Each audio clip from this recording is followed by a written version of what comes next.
Summer shifts from July into August, and the final month of the 2014 Verizon IndyCar season is upon us. And this weekend, the fans are lining the rolling hills of Mid-Ohio, located between Cleveland and Columbus, to watch an IndyCar race that could turn out to be a major turning point in this series championship. Helio Castroneves is the points leader, but problems qualifying in the rain yesterday may wash away the 13-point advantage that he comes here to Mid-Ohio with. His Penske teammate, Will Power, fared better in the rain yesterday and qualified 6th, and does have a real chance to leave here with the overall points lead. But if either is to get to the front today, they'll have to deal with a front row that includes a Frenchman who has found an IndyCar resurgence, as well as a young American looking for his very first career win. Welcome to IndyCar Live, presented by Verizon, where we set the stage for today's 90-lap race. Hi folks, Lee Diffie with you here, trackside on a beautiful day at Mid-Ohio for the Honda Indy 200, which is round 15 of this 18-round series. Yes, draw breath, regroup. This is going to be quite the run home. We really are at the business end of this season. To use a golfing analogy, Sunday is the money day. August for the IndyCar Series is the money month. We're racing to determine a champion, and for those in title contention, this is hardly a straightforward affair. The reason why is the diversity of winners. We've had 9 different winners this year, and 9 in the last 9 races. Yesterday's qualifying session was hardly straightforward either, because it was weather affected, and boy did it give us a lot to talk about. Yeah, there was a heavy thunderstorm, heavy showers rolled through right before qualifying, and Takuma Sato was hardly the only one who spun, causing a red flag, and that impacted drivers like Helio Castroneves, the championship leader. Frustration overload. The picture tells the story, and he is buried down in 15th place. Hardly satisfactory, but he wasn't the only big name to make an error. Look at this, Mr. Mid-Ohio, Scott Dixon, an unforced error. He put his hand up and said, my fault, just got a bit too greedy on the throttle and was far from the Firestone Fast 6. On a drying track, down to those Fast 6 cars, and Joseph Newgarden gave us a real thrill at the end. We thought he may have had a shot for pole. He has to settle for a front row starting position because KVSH racing man Sebastian Bourdais, the 4-time series champ, pumped his team owners because he grabbed the pole for the 2nd time in as many race weekends. So let's show you the big players and let's show you where they stand. We already told you about Helio, he's 15th. His teammate Will Power is 6th. Hunter Ray, who many believe has the best car here today, will start 5th. Simon Pagenaud, who has also had a very quick race car here, he was a bit frustrated with 9th, didn't make the most of it in the tricky and wet conditions, and we can never discount JPM one Pablo Montoya, who is right in the middle of the pack, starting in 11th, and is still very much in championship contention. All right, it's time to talk more and talk with our poleman, Sebastian Bourdais. He's standing by with Kevin Lee. And Lee, it had been nearly 7 years since Sebastian had won a pole in an Indy car, and now 2 in a row. You're on a roll now. Yeah, well, obviously, we have to keep everybody happy. We got all the Mystic people this weekend, so, you know, one for Hydroxycut, one for Mystic, and hopefully many more. So that was pretty good yesterday, yeah. Now, we've got a lot of fast guys starting in the back because of the extreme conditions, the wet yesterday. But you're fast in the wet, and you've been fast all week in the dry. How good is your car? I think it's really good. Obviously, the temperatures have gone up, and we seem to be pretty decent in FP2 when the temperatures were fairly similar. This morning the car was good again, so hopefully we can make it stick for 90 laps. Last year we saw 2 and 3 stop strategies. Can you tell us what the game plan is for you guys? I want to run hard, but obviously you have to look at different factors and see you know, what's going to work and give you the best chance at winning it. So if there are yellows, that's when it gets tricky. If it's a straightforward race, you want to run hard. Pole number 33 yesterday. 2 weeks ago he got win number 32. Looking to get the 33 here today. Now over to Kelly Stavist. Joseph Newgarden qualified 2nd for the 2nd time this season. So Joseph, job number 1, starting up front, complete. Now how do you finish the goal and get your first career win? Well, we got to be steady today. You know, hopefully the hard work's behind us. And when I say that, running at Mid-Ohio here can be very, very difficult to pass sometimes. Fuel can definitely add into the equation, but starting up front is kind of the name of the game here. So hopefully we already did the hard work. We just got to keep the car there. And you know, for us, how we're going to achieve that, we just got to try and stay aggressive, but not too aggressive. But I think if you're a little too easy and try and go too conservative, it can end up biting you. So for us, we got to be aggressive, try and stay up front, and I think we got the car to do it. We got a great team at SFHR behind us, and we'll see what we got today. If Sebastian Bourdais, the pole sitter, gets a jump, can you let him dictate the strategy for the race, or do you guys have a game plan that you'll stick with? Yeah, IndyCar, well, it's so hard to predict. I mean, you can have a strategy going into a race. We have one right now, but that can change within 2 laps, 5 laps, 15 laps. You never know what's going to happen. Generally around this place, so I think when you choose a strategy, you got to stick to it. But you know, those first couple laps may dictate a different change for us. If he gets out front and doing something a little different than we predicted, maybe we'll change it up. But you know, right now it's going to be interesting to see who goes flat out and who saves the fuel today. Joseph Newgarden starting on the front row. Lee? Kelly, thank you very much. He does stand a very good chance today. We'll see how that pans out. You know, certain teams perform better at certain tracks, like Penske at the Indianapolis Motor Speedway. Recently, we had it reconfirmed, Andretti Autosport at Iowa. As far as Mid-Ohio is concerned, this is Chip Ganassi's house. The team has won the last 5 consecutive years, 6 out of the last 7. And if you look at the last 15 years, they've won 9 times. It's incredible. But if you put the spotlight on 2014, Chip's men have not won at all, and he has 4 drivers. However, if you look at the last 3 races, and thanks to veteran driver and champion Tony Kanaan, he's starting to get some momentum for himself and the team. Kanaan is looking to turn his season around. He's had a disaster season. Green flag waves and we're underway at Pocono. He started 8th in this race. These are the first laps that he has led since the Indy 500, and he desperately needs a good result here. Fuel alarms, and that light means pit now. God, that's tough. You sit out front all day leading the race. Heartbreaking for him. It's just the season just can't get on the right foot. Tony Kanaan has been in control of this race. Kanaan's going to fight as hard as he can, but Ryan Hunter-Reay is going to spoil the Ganassi party. We can't get a break, man. But he drove superbly and led 247 laps. Tony Kanaan, the last couple of races, he's been the man to beat. Had some bad luck. This is by far his best chance to win a street race since 2007. Ryan Hunter-Reay to the high side of Tony Kanaan. He hit Kanaan big wheels. Hunter-Reay into the outside retaining wall. For sure, Kanaan is going to be driving for everything he can do to hang on to this podium. The race is underway for the second time in Toronto. Tony Kanaan missed the turn. One of the front runners throughout the day. He is stalled on the opening lap at turn number 3. He has led so many laps over the last 2 races, only to see victory slip from his grasp. But Mike Conway is flying.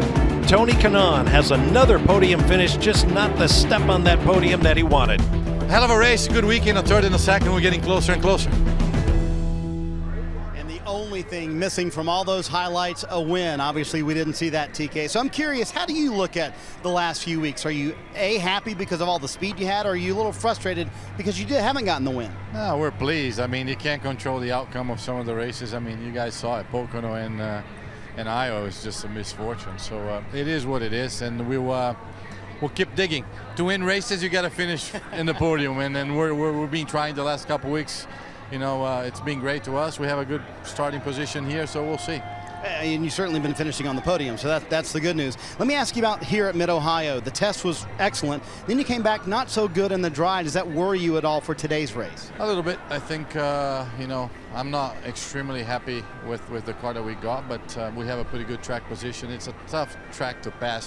When you talk about lap times, you're talking about 3/10. You know, in 3/10 of a second, it's really, it seems a lot in qualifying, but it's not a lot during the race. So I think we have a pretty good chance. Well, Lee certainly has one thing going in his favor. He will start 3rd today. He'll see the green flag and the guys up front. Yes, Marty, thank you. He's the best of the Ganassi bunch, isn't he? But TK has never won here at Mid-Ohio. He would like to add his name to this illustrious list of winners, and here's just a sample. Lone Star JR, Johnny Rutherford, won back in 1980. He incidentally is driving the pace car today. The great Mario Andretti, he and son Michael won here. Bobby Ray Hall, the local legend, a 2-time winner. Back-to-back years for Al Unser Jr. as well, and the same for Alex Donati and Chip Ganassi at 96, 97. Speaking of Ganassi's men, and more recent winners, Scott Dixon, a 4-time winner here at Mid-Ohio. However, he starts 22nd, and the defending race winner, also of Ganassi, Charlie Kimball, will start 20th. So a steep hill to climb for those guys today. As far as the championship is concerned, it's Castro Neves versus Power. They live in the same house at Penske, but they are fierce title rivals. We'll hear from those guys when we come back. You're watching IndyCar Live, brought to you by Verizon and IndyCar. Driving Technology 2014 Verizon IndyCar Series.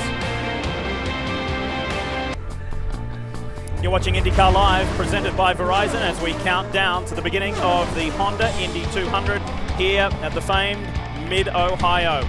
So there's just 4 races to go in the 2014 season. Once we're done here today, the final 3 on 3 very different racetracks. The world's oldest racetrack, the Milwaukee Mile, Sonoma, the undulations of the California track, and we stay in California for Auto Club Speedway Fontana for the now traditional season finale.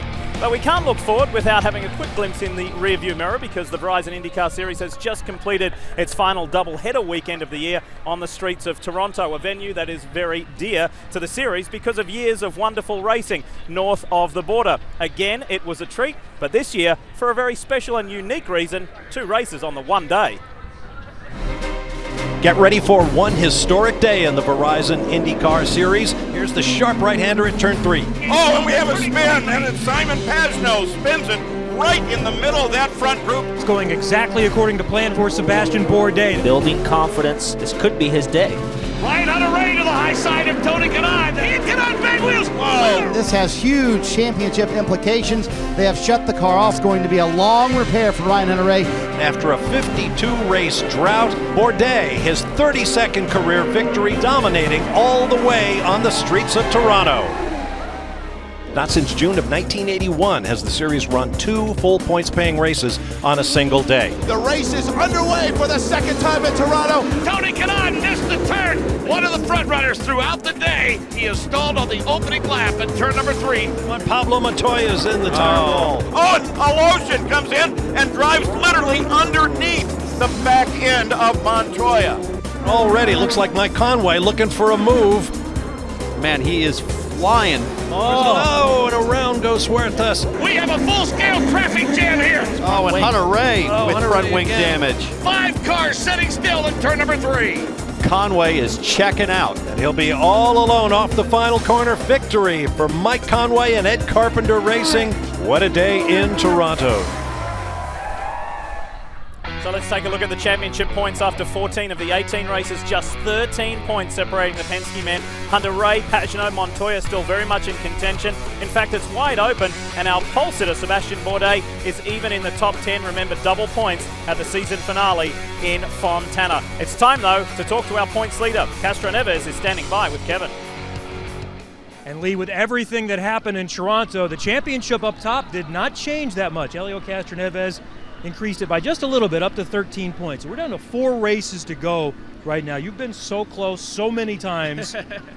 How much are you thinking about this championship? Another time, but well, you're always thinking about every time you get so close. You're like, okay, maybe what do I need to do different? And then I try something different, it doesn't work. But we can't thinking about what to do. It's 4 races. But the interesting thing about this year, 4 races, the last one worth 100 points, and you can't just already plan about it. You just gotta keep going.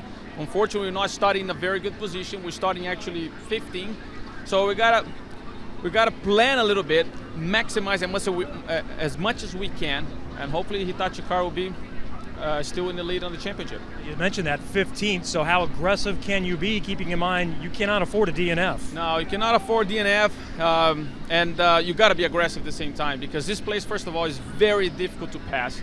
And but you got to go. Right now we're starting the black tires, which is it's just a little bit different, not as fast as the red, but hopefully that will give us a great strategy towards the end of the race. Helio Castroneves starting 15th today. He's the championship leader. He always draws a crowd around him. Well, Kevin, as Helio signs a few autographs, his teammate Will Power, the guy chasing him in the championship, he also draws a pretty good crowd here. And let's go back, though, to the last race at Toronto. Did you look back at that weekend after all that happened to you on Saturday and then really on Sunday as well and think, man, we were lucky to only lose 4 points in that weekend? Yeah, definitely. You know, to get back in the first race was, you would say, lucky because it never went green. And then the next day was just a good solid race, no mistakes, and you know, finished on the podium. So it was for me a good weekend. You told me on Friday, this is my weekend to take advantage. That came to fruition in qualifying. Your teammate, as we just heard, will start 15th. You start 6th. Will you be keeping up with the points all day long or just shooting for the lead all day long? You know, I'll leave that up to Tim Cindric to call the strategy. But as everyone knows, it's very difficult to pass here, and strategy is going to be the key to winning the race. So no one knows when yellows are going to fall, but we kind of got in mind what we want to do, but that changes often. Yeah, he wouldn't mind putting in victory lane, one of just 2 road or street courses that Will Power has not won on the circuit. Kelly? 2012 Series champion Ryan Hunter-Reay leads all drivers this season with 3 wins, yet he sits just 3rd in the point standings. Ryan, I suppose that illustrates the highs and lows that your season has been. Now with just 4 races remaining, what is your strategy to reclaim the series title? We just have to go push hard and win. You know, that's the big thing. I mean, we've become accustomed to making up deficits in the past, so hopefully that'll play to our favor. But, you know, when it comes to the last 4 races of the season, we have Mid-Ohio, we've been strong there. Milwaukee, we have a great history there, and Fontana we've run well too, which is a double points race. So you're right, it's been highs and lows, and you know, I'll take an Indy 500 win any day with some lows with it. But you know, we're weathering them pretty well, I think, and we still have a shot at this thing. We definitely want to make it a possibility going into Fontana. It's a double points race, a lot can happen. We can have a huge point swing there. So hopefully we'll get the number 28 DHL Honda up front today and make it all a possibility. Ryan Hunter-Reay will be starting 5th today. Lee? And Kelly, he is living proof that it's not over until the very last race. That's how he won his 2012 Verizon IndyCar Series Championship. There's the Verizon car, driven by Will Power. And a quick reminder to download the IndyCar 14 app by visiting verizon.com/IndyCar, the App Store or Google Play. Verizon and IndyCar, driving technology. Speaking of Will Power, his arch rival is Simon Pagenaud, and he is also very much a championship contender, the 2-time winner this year. Will talk to us after this break. When we come back, we'll also see Kelly have a special day with the National Guard, and 2 drivers are very proud to represent the Guard. Back in a moment. What a dramatic turnaround yesterday. This time we had thunder, lightning and heavy rain. Today for race day for the Honda Indy 200, it is a beautiful day here in Ohio. Well, what happens when you combine 2 third-generation American drivers who both have household last names with the men and women of the National Guard? Well, one, you have a great day full of mutual respect, and you also throw in a little fun too. Now Kelly Stavist went along for the ride of her life with Dale Earnhardt Jr. and Graham Rahal.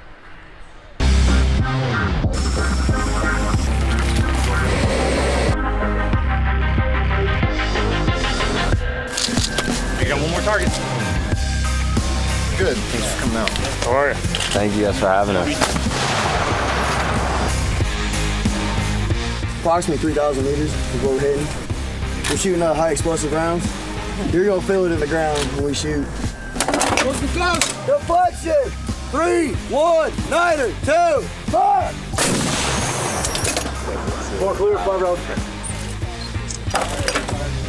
Hard. It actually is pretty easy. Like here, it doesn't move much. That's like you feel the shot there far more than you do here. There's a whole hell of a lot harder than sitting down there. Yeah, like when you sit down, you can feel it. It's just. Are you going to load for me? That's awesome. No. One and done? My particular unit, we don't have engineer equipment like bulldozers, like other engineers. We just have explosives and demolitions.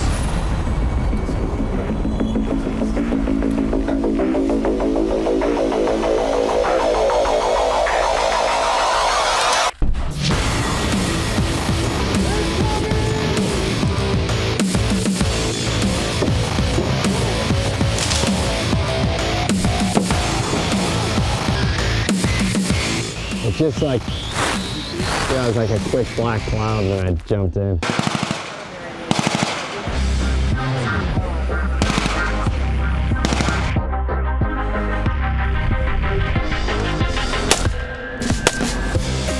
First 20-round magazine. Pick up a magazine. Ready, threat.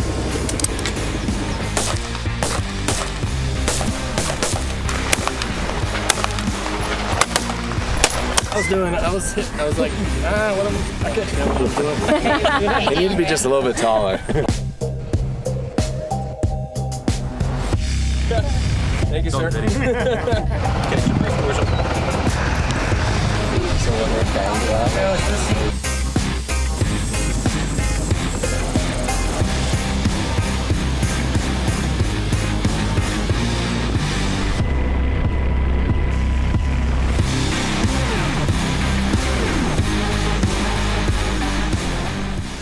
Graham, Dale Jr. and I had a great day playing National Guard soldiers. We recognize the seriousness of the jobs for those Army men and women, and we certainly thank them for their service. Graham, turning now to the task at hand, getting the National Guard card in victory lane at your home race. Nonetheless, you're starting 7th. How much of this is going to be about making moves on track and how much about strategy? Yeah, I mean, it's hard to pass here, as you can imagine, but you know, none of us have really run tires that long in one run, so we don't know what the consistency is going to be. How long will it play out? And if you can pass, you know, but this National Guard car has been really good all weekend. I think we're in a good place to start, of course, and hopefully we can work our way forward. But strategy is going to play a big role. It did last year, and I don't know that anybody's going to try a two-stopper. If they do, they're awfully bold. But, you know, you're going to see a lot of guys pit on a lot of different laps, try to go fast, leapfrog each other, and hopefully we're on the winning end of it. All right, thank you, Graham. We'll send it now to my esteemed colleague here in pit lane, Robin Miller. Oh, that's a nice introduction. Paz, you know, you've been on the podium the last 2 years. You're probably the fastest car last year, but you kind of got beat on strategy. Can you win this thing from where you're starting? Why not? I mean, we have a fast car. In the warm-up this morning, I felt very comfortable. The only thing I wasn't comfortable with today is you following me to the bathroom. That was Montoya that was shaking it, wasn't me, brother. So, but apart from that, I think we've got a good race car, and I'm pretty confident. You know, we are one of the first car on the black Firestone tires. That really is the only strategy you can do today, is mixing a little bit the tire compound. Then we've got 3 sets of brand new red Firestone tires, which are softer, should be faster. You said last year you wanted to run as hard as you could the whole race. Is that the strategy? Absolutely. All right, good luck, kid. He's still in the point race. He's 4th in the points lead, trying to gain on both those leaders on the Penske team. And right from the very first session, Robin, Simon said he had an amazing car. When we come back on the other side of this break, our IndyCar analysts, our experts, David Hobbs is back in the house, and he has a very special chauffeur. That's right, Townsend Bell is here for a great ride. You hear the panic in my voice? Why are you pulling on those straps so hard? I want that sucker tight. Real tight. You're watching IndyCar Live, brought to you by Verizon and IndyCar. Driving Technology 2014 Verizon IndyCar Series. Two very special members of the NBCSN family are Sam Posey and our very own David Hobbs. They went head-to-head in the 1971 Mid-Ohio Grand Prix in their Formula 5000s and put on quite the performance. Sam won on the day, however Hobbo had the last laugh because he went on and won the 1971 Formula 5000 Championship. He went for a ride at a lesser speed, but still plenty of fun this week with Townsend. All right, David, well, here at Mid-Ohio, there's a first time for everything. Today, we're in the Honda CRZ HPD edition. Now into turn 1. This is a really fast corner. And look at this big apex curve is pretty intimidating. Nice apex there. Oh, very nicely done. Road falls away there, but Townsend's got the thing under control, I think. All right, we're going to put in a flyer here. It's all about braking late. This is uphill, lots of grip here, and we're going to see what we can get. Okay. Carry those brakes. Whoa, whoa. Whoa, my man seems to be handling it right, but now we're going to have a sudden snap back because he put too much lock on there, but we seem to pull it off on out. Now we're going down the back straight. I'm on the curve. Oh, we're on the rev limiter there. Let's see how deep we can get in here, David. Let's see how, let's see how deep we can get here. Let's start stopping about now. 500. Brum, brum, brum, brum, brum, down to the gear. Yeah. That's a pretty good flip. This is all about entry speed right here. Entry speed here because you've got this uphill left-hander, which then turns into a downhill left-hander and a flat right-hander. Townsend seems to be doing okay so far. This is what I've always thought was the hardest section in IndyCar. This is a very tricky spot over the brow. Can't see. We're there, and then of course we're coming into one of the trickiest corners on the track. Turn 9. Not much run-off here on the edge. Oh, not much. But there's old Townsend using everything, all the grass, curb, the whole shooting match. This tight left-hander, pretty fast again. The road slopes away, so you've got nothing to help you much. Up on the curb. Kablamo! Wow! I hope we don't have a kablamo. Beautifully handled. Right. That's a lap of Mid-Ohio, David. Never been more honored than to have you with me for the play-by-play. Well, never been more honored to be with someone than you, Townsend. It was very good. Well controlled. And I'm very pleased to say my Formula One friend is here in one piece after that hell-raising ride. But seriously, Townsend, we mentioned at the top of the show, August is money month. It is the money month for the IndyCar Series. Right from the opening test of the year, it's serious business. But after this, there's 3 left. It's the run to the championship. It's the run to the end, and I've really looked at the hot and cold nature of the championship so far. I mean, you've got Helio Castroneves, tough qualifying performance. Ryan Hunter-Reay, crash at Long Beach, mechanical problems. You know, even Will Power with all the penalties. I looked at the season so far. I broke it in half, looked at the first 7 races. Look at how Will Power came out of the gate. Super strong first half of the year. But look at Juan Pablo Montoya. In the last 7 races, easily has outscored everybody else that he's battling in the championship. I wouldn't be surprised to see him make a late run at this. He's 5th in the points, and we cannot discount him. We said at the top of the show, this is not straightforward to win this championship. It's not going to be straightforward to win this race today, given the order of qualifying. Well, exactly. It's going to be extremely difficult. Juan Pablo Montoya in the middle of the pack. Will Power's the best placed. And, of course, our previous winner, you know, Scott Dixon and Charlie Kimball, they're down in 20th and 22nd. So for them to come to the front is going to be difficult. And Helio Castroneves is too buried deep in the field. And this is a very difficult course to overtake on. There's no doubt about it. Because otherwise I would have passed Sam Posey back in 1971. Everybody's talking about there's potential spoilers in the pack. We've got a very different looking grid, and there's people who want to notch up their first win of the season. We may end up even getting a record number of different winners in this 2014 Verizon IndyCar Series. It's time now, though, as we get closer to the start of this race, for the opening ceremonies. Race fans, please rise and remove your hats as the 179th Airlift Wing Base Honor Guard of the Ohio National Guard presents our nation's colors. Please remain standing as IndyCar Ministries Father Glenn O'Connor offers this afternoon's invocation. What an awesome God. We just take a few minutes today to thank you for the beauty of the day, for this race course. Bless all these wonderful fans, the competitors, the safety crews, the race promoters, the volunteers, so many people that come together this great race course. We ask you to bless us for the fast and a safe race. And particularly, we pray for the men and women in the service of our country that allow us to enjoy this freedom today. Amen. Please remain standing and join Wendy Reeser for the singing of our national anthem. Oh, say, can you see by the dawn's early light what so proudly we hailed at the twilight's last gleaming, whose broad stripes and bright stars through the perilous fight o'er the ramparts we watch were so gallantly streaming, and the rocket's red glare, the bombs bursting in air, gave proof through the night that our flag was still there. Oh, say does that star-spangled banner yet wave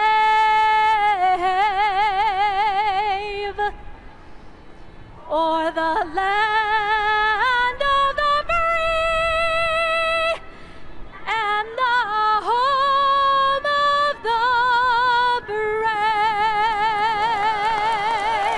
A lot of race fans, let's hear it for Wendy Reeser. The 22 drivers on the grid today are about to get a workout over the 90 laps of the Mid-Ohio Sports Car Course. It's going to be quite the afternoon.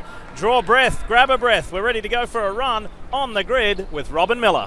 I was going to say, speaking of runs, that's what I'm doing. Let's run by here. We've seen Kanaan. He starts third. Coach Franchitti. Coach Franchitti, you got Kanaan in third in the grid. Can he win this race? I think Kanaan got himself there. He can, definitely. And it's going to be interesting watching Dixie come from the back there, see what Charlie and Ryan can do too. So it should be an exciting day. All right, thanks, kid. Now here's the guy a lot of people think are going to win this race. Hi, Carlos. Hi. All right, good starting spot. You know what? A lot of people say you're overdue to win a race. You think you can do it today? I have all the potential, no? I have a good car. I've been pretty comfortable here. So, yeah, for sure. if you don't think you can win, it's better to be at home. And you don't ever sweat, so we like your calmness. Thank you. Okay, brother. He is calm. All right. Oh, I got time. There's Ryan Hunter-Reay. Hey, Beck. Hello there, Mrs. Hunter-Reay. What do you think, brother? Tough day. Last year, you probably had the fastest car, and you got out-strategized. What's the strategy today? Pick the right strategy. I wish I knew which one it was. The only option in the car right now is to go hard. You know, we got a championship on the line. We got to chase that down. So we need a lot of points today. What about this guy? He's sleeping. See, I put more kids to sleep than you can imagine. It's like kindergarten, college. All right, here's little Ray Hall. Here's Justin Wilson, a man long overdue to win a race. God, he's got a helmet on. Excuse me, sir. Jay Will, how you doing? Can you win this thing, brother? I think so. We're starting on black, so we've got a slightly different strategy. I think we can pull it off. We just need a little bit of luck. The blacks hold up for 25 laps decent? If we need to do that many. Okay, a smooth guy. All right. This is the end of the Verizon Live IndyCar show presented by Verizon. And guess what? I said it backwards, but Verizon still sponsors us. Simon Pagenaud's here. Who's going to win their first race today? Joseph Newgarden, the Ganassi boys? Stick around and watch. IndyCar racing's coming up next on NBC Sports Network. The season has just 4 races left, and the championship fight belongs to 5 drivers. For leader Helio Castroneves, the consistency he showed in Toronto, in addition to 1 race victory, has helped keep him on top of the standings. But it's his teammate Will Power who has had luck on his side and avoided accidents that seem to find 3rd place contender Ryan Hunter-Reay and 4th place man Simon Pagenaud. Oh, and around goes Simon Pagenaud. They have brought out the red flag. The fight today continues on the undulating hills of Mid-Ohio, a track dominated by Ganassi drivers the last 5 years. Will one of the 4 complicate the championship fight by winning again today? Let's find out. It's the Verizon IndyCar Series at Mid-Ohio.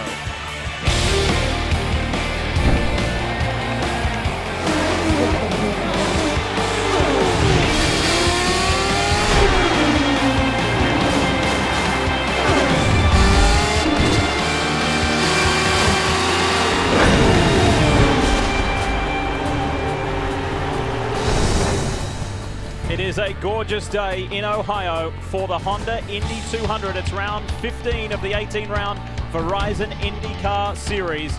And what a year it has been, what a day, what an afternoon is ahead. Who will win today is the big question. Is it one of the championship contenders or a surprise victor? Time for the command. Mid-Ohio race fans, are you ready? It's time for those most famous words in all of sports. Please welcome your grand marshals for today's race from your Columbus Blue Jackets, Jared Boll and James Wisniewski, as they give the command. Let's get ready to start something special.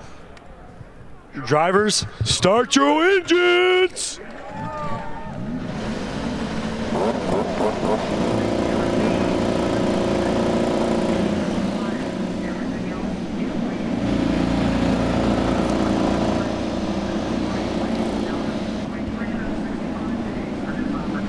For the second time in 3 races, Sebastian Bourdais will start from the pole position. Last time he won the race in dominating fashion. Alongside Seb is the young American Joseph Newgarden. He tied his career's best qualifying effort, and now he looks for his career first win in IndyCar. Kevin?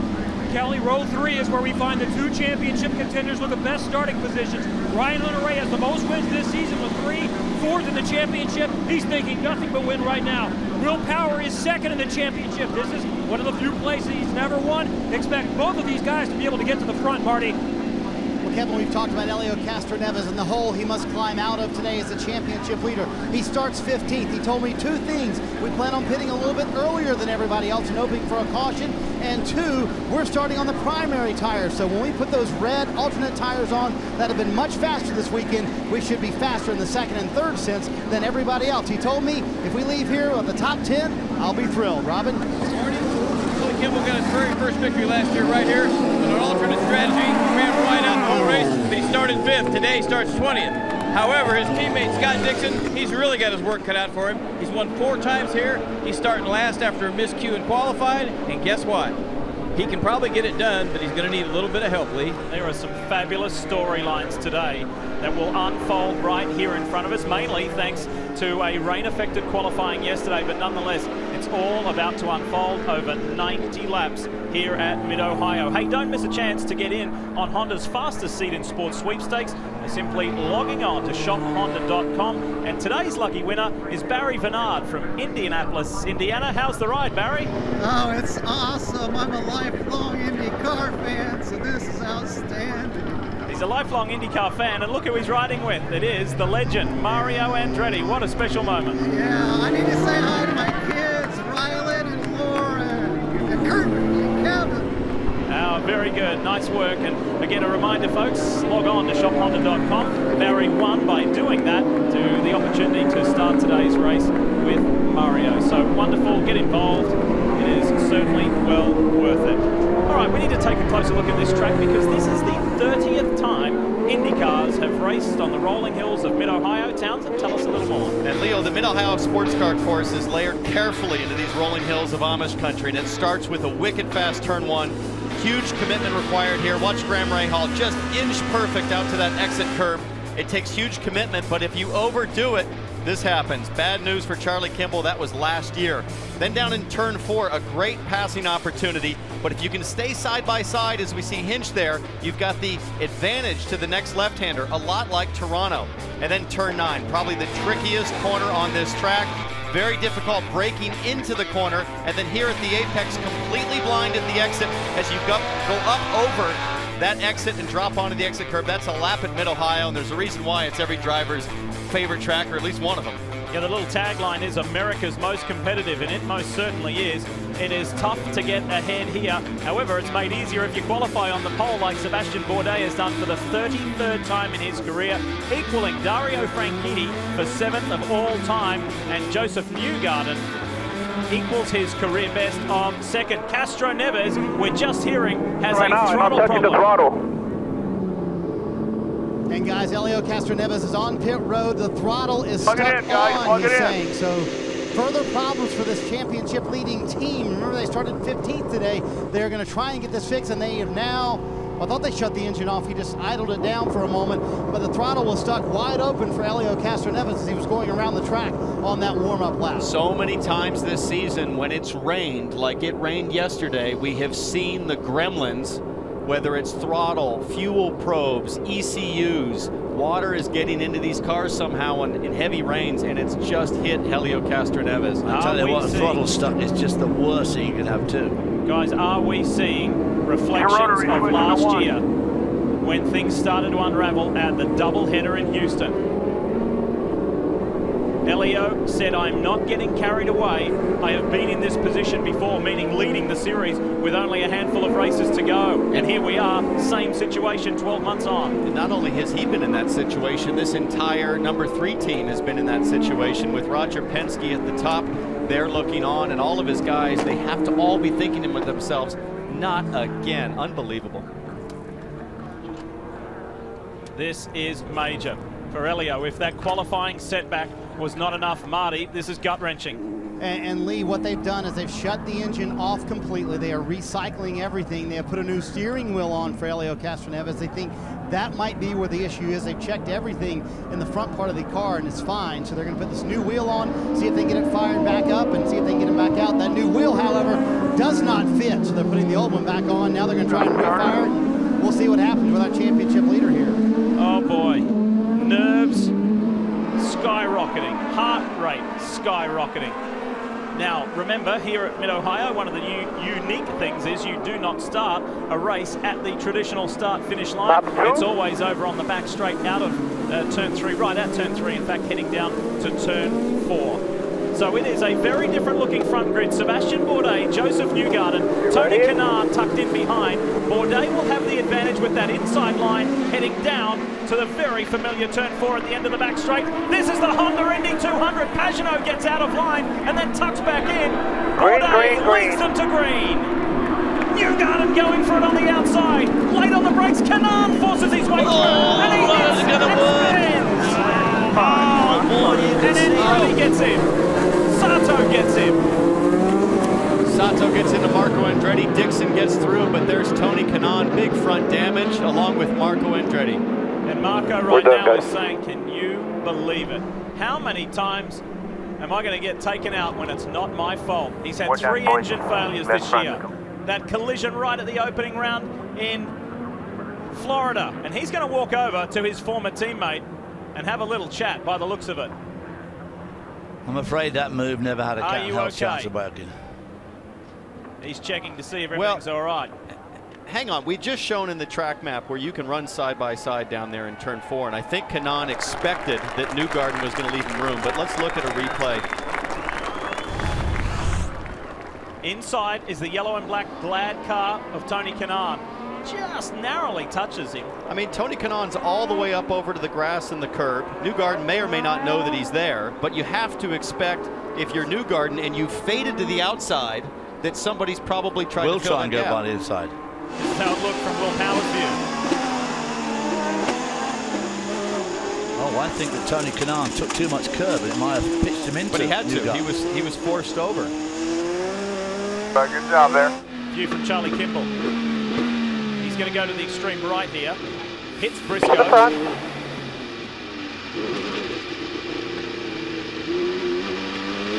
Well, he weaved through there pretty nicely.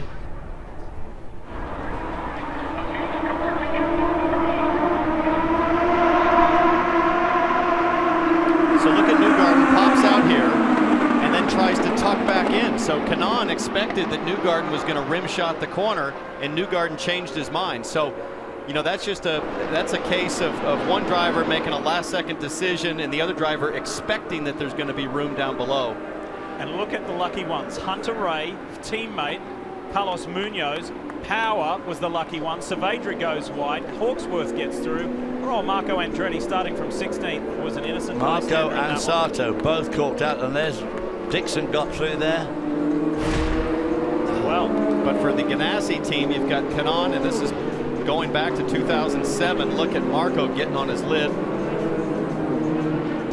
So at a track he loves, he has not had much luck. Well, he certainly hadn't had much luck at turn 4, that is for sure. And it was again Tony Kanaan that he had contact with. A very unfortunate scene. Now, who did it benefit? Well, and benefited another Andretti Autosport driver, James Hinchcliffe, in that opening lap melee, made up 11 positions. Here he is, aboard the United Fiber and Data car for Andretti Autosport. While it really impacted one car, he was a big winner there. And Castro Neves has not moved off pit lane. And he's 2 laps down, and that is just devastating for this championship run. Hey guys, they have done several things to the car. They did a hard reset of all the electronics on the car. Every time they fire it, for a moment they could not get out of the Castro Neves car. You see his teammate Juan Pablo Montoya taking advantage of this early caution. Also Scott Dixon and a few other guys coming down pit road. A wing change for Montoya. New wing going on. Dixon. Dixon working perfectly to his strategy. He comes in, and they wanted to get off the blacks as quick as they can. You know what? I think they just topped off. I'm going to go back and check, because I still see the red tires sitting there on pit lane. And Charlie Kimball. Remember, that's how Charlie Kimball went to the top of the podium last year, going off sequence. Different strategy, and it was successful for he and for Simon Pagenaud. Well, strategy is obviously going to play a very big part in this race, but of course that first lap accident really destroyed a lot of strategy options. So under caution in front of this big crowd at Mid-Ohio, they just love IndyCar racing at this track. You're watching NBCSN's coverage of IndyCar, brought to you by Battery Tender, proud sponsor of Graham Rahal. Become part of the race to race. Give2014.com. And by National Guard, become a citizen soldier. Learn more at nationalguard.com. All right, we're back at the IndyCar race in Mid-Ohio. Tony Kanaan taking out the first lap there. What happened, brother? I went on the inside of Newgarden, and it was really tight for both of us. I don't know if he saw me or not. I was all the way alongside him, and then towards the middle of the corner, he was actually a little bit ahead. So it was a contact there. He touched my front wheel, and I spun, and man, I was in a tough position there. And Marco didn't see me. unfortunately. I feel bad for Marco. I feel bad for the Target Chip Ganassi boys. We had such a great streak of podiums, and this was going to be a good race. But it's one of those things, you know, when I pull my starts, everybody, you know, brags about it and talk about it. So today it didn't work. Tony, would have this have been a case where you had a standing start, it would have been better, and Helio Castroneves takes off? I'm not sure. I'm just because you're talking to the wrong guy about standing starts. I don't like them, but I don't know. It could be, but I like rolling starts. Okay, thanks for the time. And given the nature, Robin, of Mid-Ohio, you can't blame Tony for going for him. It's on the start first. Torner, try and make a move if you can. Meanwhile, as Robin mentioned, Helio Castroneves has got going again, which is positive news. However, he is multiple laps down. Now, the other thing, in addition to the original start here at Mid-Ohio, decision was made earlier today that the restarts would also take place. Just made the call in today's driver meeting earlier this morning, and we're ready to go back to racing. The incident incidentally was under investigation, no action taken on that opening lap incident, and for the first time since 2011, we have a caution lap here at Mid-Ohio, multiple laps, which is not something that has happened all that often, and was playing into the strategies of the engineers. They were wondering if we were going to see yellow today. So Bourdais leads the way over Joseph Newgarden, and Ryan Hunter-Reay. Graham Rahal has leaped left from 7th to 4th, and right in behind him is Carlos Huertas, doing a good job for Dale Coyne Racing. And there's Hinch. Look at James Hinchcliffe in the United Fiber and Data car, the biggest mover in the pack. Well, that accident certainly played right into his hands, didn't it? I mean, just incredible. The luck that some of those guys had there. But, well, Marco Andretti, I mean, he was so close to Kahn, he just really didn't have any chance at all to miss him. Well, the question up front is the extent to which Bourdais, who's been blisteringly fast so far at this track, can he pull away from the pack, and will Newgarden maybe hold up the pack? So far, it looks like Newgarden and Hunter-Reay are going to have every bit of pace to match Bourdais. Speaking to Mitch Davis and John Dick of Rahal Letterman Lanigan Racing, they said that Graham Rahal feels very racy today. They feel they have a good car. 7th was somewhat of a disappointment, missing out on the Firestone Fast 6, but still he is in good shape. Inside move from Hinchcliffe on his teammate Carlos Munoz, who made the Firestone Fast 6 for the first time in his career. The rookie driver from Andretti Autosport doing a good job. Speaking of Andretti, here's Marco. Marco, wrong place. Narrow track, nowhere to go. I mean, you were the victim of circumstance for about the 4th time this season, it looked like. Yeah, you know, but that's what happens when I start back there. I mean, my qualifying's been pathetic, and, you know, super frustrated. I need to work on that. That's first off. But then what's breaking my heart right now is looking where Hinchcliffe is. He's 6th on track, and he started behind me. So, you know, it's just, we got to qualify better. Okay, thanks, kid. Lee. Tough break, another tough break for Marco Andretti. Meanwhile, working hard on Ryan Briscoe is Sebastian Saavedra. And David, he has had a fast car this weekend. He's had a terrific run. Wow, look at these guys going up into turn 2. A lot of jockeying about their position. It's a good overtaking opportunity, but if you get it all wrong, if you go in too fast, you come off slow and then you're doomed down the straight. I think Ryan Briscoe has one of the best cars in this field. Keep in mind what you're seeing here, folks. Briscoe's on black tires, Saavedra is on reds. Those reds are fresh, they have a ton of grip. As we see Saavedra make a move to the inside of Briscoe. Look for that to change as we get deeper into the run. This is Sebastian Bourdais' teammate at the KV AFS racing team. So Bourdais and Saavedra, ones to watch here at Mid-Ohio. We'll follow that. And another story we have to talk about is Helio Castroneves. Marty? Not the start, our championship leader wanted Roger Penske at the end of the day. What was the problem with the car? Well, it looked like we had a throttle position sensor went on us. For some reason, we couldn't modulate the throttle. So it's unfortunate, but we see what we can do. Not giving him any problems now? What'd you say? It's not giving him any problems now? No, it's all fine. Everything is all fixed, but again, they are 3 laps down at this point for the championship leader. This is going to be a big hit no matter how this day shakes out. Someone dropped wheels at the exit of 1 there. You see the big puff of dust as we see Mike Conway's been working hard on Justin Wilson. Gets to the inside of the keyhole. Montoya's going to have a look behind him. Yeah, see, he lost momentum there. Justin Wilson lost momentum as Conway went down the inside, and that really gave an opportunity for Montoya, who's now tucked right under the wing. Is he going to have a go going into turn 4? Probably will. You see in the background there, Saavedra made it. Look at this, it's on again. two former F1 drivers. Justin Wilson won Pablo Montoya, and in the background, who is hanging around? It's Scott Dixon, the 4-time winner here at Mid-Ohio. He wants a shot as well. You can see Justin Wilson taking a chance here and using the reds early on as well to try and get near the front, and then hopefully can hang on in the later stages of the race when he has to go back to the blacks. For a guy like Montoya or Pagano to see the issues with Castroneves right at the start of the race, their eyes are going to be as big as saucers thinking about the potential opportunity to make big chunks of points up here. Kevin's down at pit lane. Well, Scott Dixon was originally planning on coming in very early. They still might do that, but they did top off, did not change tires. Mike Hull said you want to get off the primaries onto the softer, quicker, alternate red tires from Firestone as quickly as you can. You might be thinking, because remember, nobody's better at saving fuel than Scott Dixon. So that's still one of the unknowns. Is he on a 2 or a 3-stop strategy? There was the general consensus was Sebastian Bourdais may run away with this race at the beginning, because Joseph Newgarden's car has not looked all that great in dry conditions. That is not happening right now. There's less than a second between Bourdais and Newgarden, and that has been consistent. Newgarden's doing a nice job to hold off Ryan Hunter-Reay in third as well. He's doing a terrific job, because in the morning warm-up they had a half-an-hour warm-up and everybody put in a lot of laps, and Joseph Newgarden was not anywhere near the top of those timesheets. So yeah, he's doing quite a bit better than we all thought he would do.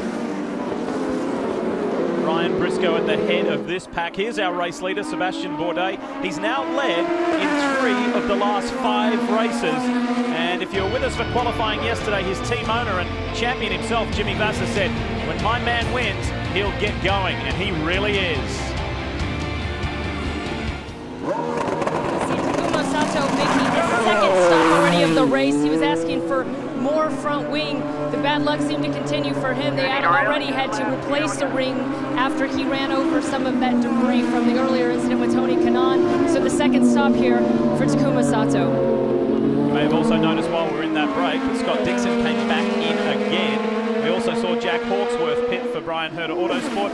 Nothing like that happening at the front of this field as we welcome you back to Mid-Ohio. Sebastian Bourdais with about a second advantage over Joseph Newgarden, Ryan Hunter-Reay, and then there's about a 2-second gap to Ray Hall in 4th. Huertas is in 5th. That's three. Munoz, Hinchcliffe, Pagano, Aloshin, and Will Power in 10th. After starting 6th, Power had to take evasive action with that crash between Marco Andretti and Tony Kanaan. He went off on the grass at turn 4 and then came back on. Here's Pagano pitting out of 8th place. Hey guys, Sebastian Bourdais coming down pit road, or Simon Pagano coming down pit road, I should say. And they said they really liked what he was doing on the track. The lap times were very good. They're going to put some sticker red alternate tires on for Pagano. They had a little bit of trouble with the left rear there. Hanging on to that spot, though, as they leave pit road. In the background is his teammate at Schmidt-Peterson-Hamilton Racing, Mikhail Aloshin, in the SMP entry. So they're done and out. Incidentally, Joseph Newgarden just set the fastest lap of the race. He maintains his second position for Sarah Fisher-Hartman Racing, but he is in the groove, Townsend, and he is not letting Bourdais get away. He is not, and I have to think that Bourdais at this point is starting to manage the pace of the race. We heard Olivier Boisson, his race engineer, come on, ask him to select map 3. That's a fuel map selection. So they're looking at that consumption. A couple of guys came in the pit lane to start on the strategy, so... And he's updating him on the other cars that have already come on pit lane early and gone off strategy. But you're right, Newgarden's pace is strong, and Hunter-Reay right back there in the DHL car, very strong. Kevin Lee? What a start, or what at least a good turn of fortune for James Hinchcliffe, who's pitting now in the 2070 United Fiber and Data car, getting off the primary Firestones onto the quicker alternates that should last the full stint. He started in the back in 17th, but worked his way up through the melee in his 7th position. So Hinch is done, and this is how he put himself in such a prominent position. Let's go back to that original start on board with the Canadian, and check this out. It's all about to happen in front of him. So he splits Aloshin and Saavedra around the outside of Montoya. There's the drama, and he slips up the inside. Beautiful. Guys, great move, but extremely lucky that Montoya didn't move an extra inch, because that would have been catastrophe. Another inch and they'd have all been in the grandstand. Give that a nickname, Hobbo. You're good at that.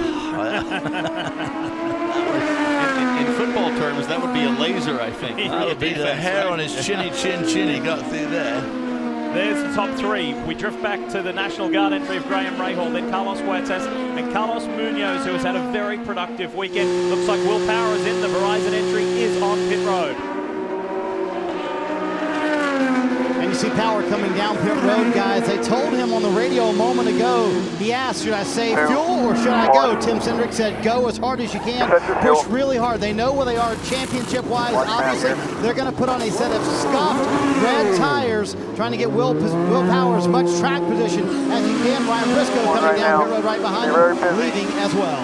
A quick reminder, you can ride more with Will Power. Verizon streaming live, downloaded. The IndyCar 14 app via verizon.com/IndyCar, the App Store or Google Play. Verizon and IndyCar driving technology, and driving this car is a handful on cold tires for Will Power. Pagano went blasting past, and now he begins the pursuit of his arch rival. That long turn two is a tricky corner. You can see there on those cold tires how much trouble Power had trying to keep that car on the road, let alone the car. Of course, you've got to come off that corner as well as you can. There in your upper right-hand corner, you can see the push to pass is used so far. Pagano's already burned 5. Track positions, everything here. So guys are getting aggressive early on the button. Marty? T-Bell, it's been a fantastic weekend for Carlos Munoz. He comes down pit road and made his first ever Firestone Fast 6. The car's been pretty good over understeer. They make a wing adjustment. They put on sticker red tires for Munoz, who's been a pretty good guy this weekend in terms of speed. Speaking of speed, Scott Dixon after that recent stop and Justin Wilson, they are churning some incredibly quick laps, but they're a little further down the order. We'll monitor their progress. Wilson 15, Dixon 16. We'll see how far they can go. Sebastian Bourdais coming through that tricky turn 9. The car looked very stable, very well set, very well glued to the ground, and these tyres now got 16 laps on them. What's he look like through this final turn? So as we watch him, Townsend Bell, David Hobbs, you're both championship-winning drivers. This man here is a 4-time championship-winning driver. How much does confidence play in your psyche?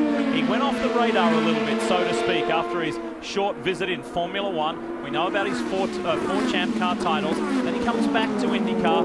Just the pieces of the puzzle didn't quite fit. Yes, he did compete at Le Mans. He's a factory Peugeot driver. He did win the Rolex 24 at Daytona this year. But what about in the open wheel scene? Well, I think Bourdais, you know, he made some mental mistakes earlier this season, but the pace never left him. Once he got that win at Toronto, I think it took the pressure that was causing the mental mistakes away, and now he's just flowing naturally. It's coming instinctively. Four-time Champ Car champion, and he won them all really, really strongly, forcefully. He's a terrific driver. Recent radio transmission from the man sitting in second chasing Bourdais, Joseph Newgarden. Let's have a listen. We got about 10 green flag laps on these reds. How are they hanging in there right now? So far, they're pretty good. The very green racetrack to start is better, so I assume they'll last longer later. Okay, copy that.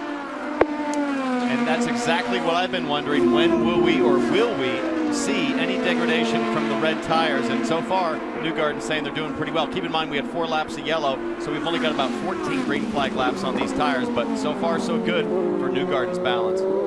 Really good relationship between he and his engineer, Jeremy Millers, and Andy O'Gara also filling in and stepping in, I should say, when Mike O'Gara left the team. So it's a really tight-knit, good core little unit at Sarah Fisher Hartman Racing that has so much potential. We're ready for that big breakout victory for Joseph Newgarden.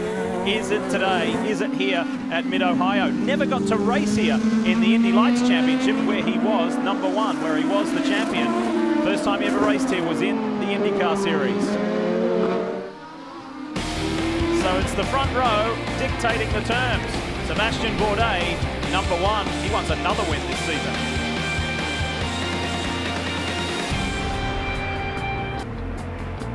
What a super day at Mid-Ohio. If having Indy cars at this famed venue is not enough, then we have the glorious weather that we have today. And a pretty interesting race unfolding, but I need to remind you, Thursday, August 14, Mecum Auctions are live from Monterey, California, with more than 750 vintage rides and classic cars on the auction block. That's Mecum Auctions live from Monterey, Thursday, August 14 on Esquire. Ryan Rahal started 7th, worked his way up to the 4th position. He came in, he started on reds. He put a fresh start of sticker reds back on every everything good right now for that National Guard car. Marty? Juan Montoya made a little bit of progress, Kelly, not the progress that he would have liked. He said in the test the car was comfortable but slow. In practice on Friday, as they have trouble with the right rear on Montoya stop, the car was uncomfortable but fast. They tried to hit the middle today. Juan Pablo said the car just had too much understeer on that last run. This is the man, John Boozlaw from the Penske team, long-time Penske man, and who runs this side of the team for Juan Pablo Montoya. He describes him as a spark plug for Will Power and Helio Castroneves. Look at this. Carlos Munoz and Graham Rahal was able to hold him off. Graham's on his outlap coming out of the pits. And Joseph Newgarden from second place is on pits. And Joseph Newgarden will switch to those black primary Firestone tires. He says balance is good, as we heard, but a little bit of an understeer. Still a quick stop for the young American. Good day so far. Going to plan, and have a look up there on your screen. There is the comparison of where race leader Sebastian Bourdais is in relation to Joseph Newgarden exiting the pits. Conway's coming on the outside. You got a good gap there. Good gap to Conway. He's been out, stayed out. That's the voice of Barry Waddell, who is not only his spotter but driver coach, guy who's handled drivers like AJ Allmendinger and so many more, has been around the American Open wheel scene for so many years. Barry Waddell? That's Baz. Greg Hobbs raced against Barry Waddell in Barbasar about 25 years ago. Stoned at crows. Talking about a glutton for punishment. This guy, Townsend, has looked smooth, confident, and very comfortable. Sebastian Bourdais, our race leader. He really has, as we watch Wilson, Aloshin, and Dixon all battling for it. Look at Wilson's got to run up the inside. Aloshin blocks to the inside. This could be the outside pass. No, Aloshin moves back outside on him. We've seen that a few times this season, and more than one driver has waved a friendly salute to the Russian rookie. Got to be careful, all that moving around on the track. One moves sort of okay. Couple is definitely not. We've heard everybody talk about this understeer, and Yuli and I were talking to Sebastian Bourdais, who was giving us some really full description of how bad the understeer is here on his car, and everybody's suffering the same problem. They said the problem is you put more and more and more front wing on to stop the oversteer, and suddenly, of course, the back end just gives up because you completely, basically destroy the grip. So it's a big problem with these corners here. Talking to Dario Franchitti this morning, who these days serves as a bit of a driver coach himself to Scott Dixon, Tony Kanaan, Charlie Kimball, and Ryan Briscoe. And he said that Scott Dixon has some trick around here that he's figured out over the years to eliminate that understeer with his driving style. He said he's able to manage it much better than anybody else in the field. It sounds like they just said that that move we just saw with Aloshin and Wilson is under review. Mikhail Aloshin, to the words of his team owner Sam Schmitz, is a pretty amazing driver. We'll talk more about that after this stop. Kelly? Colombian Sebastian Saavedra had worked his way up to the 4th position as we cycle through these pit stops. He's got some fresh red Firestone tires. The team told me earlier today he was feeling a bit loose and really playful ahead of ahead of the green flag, which is a bit unusual for him. So Sebastian Saavedra obviously feeling confident in his car today. Well, Sebastian Saavedra owns the fastest lap of the race. Can he convert that into a proper result, a good result?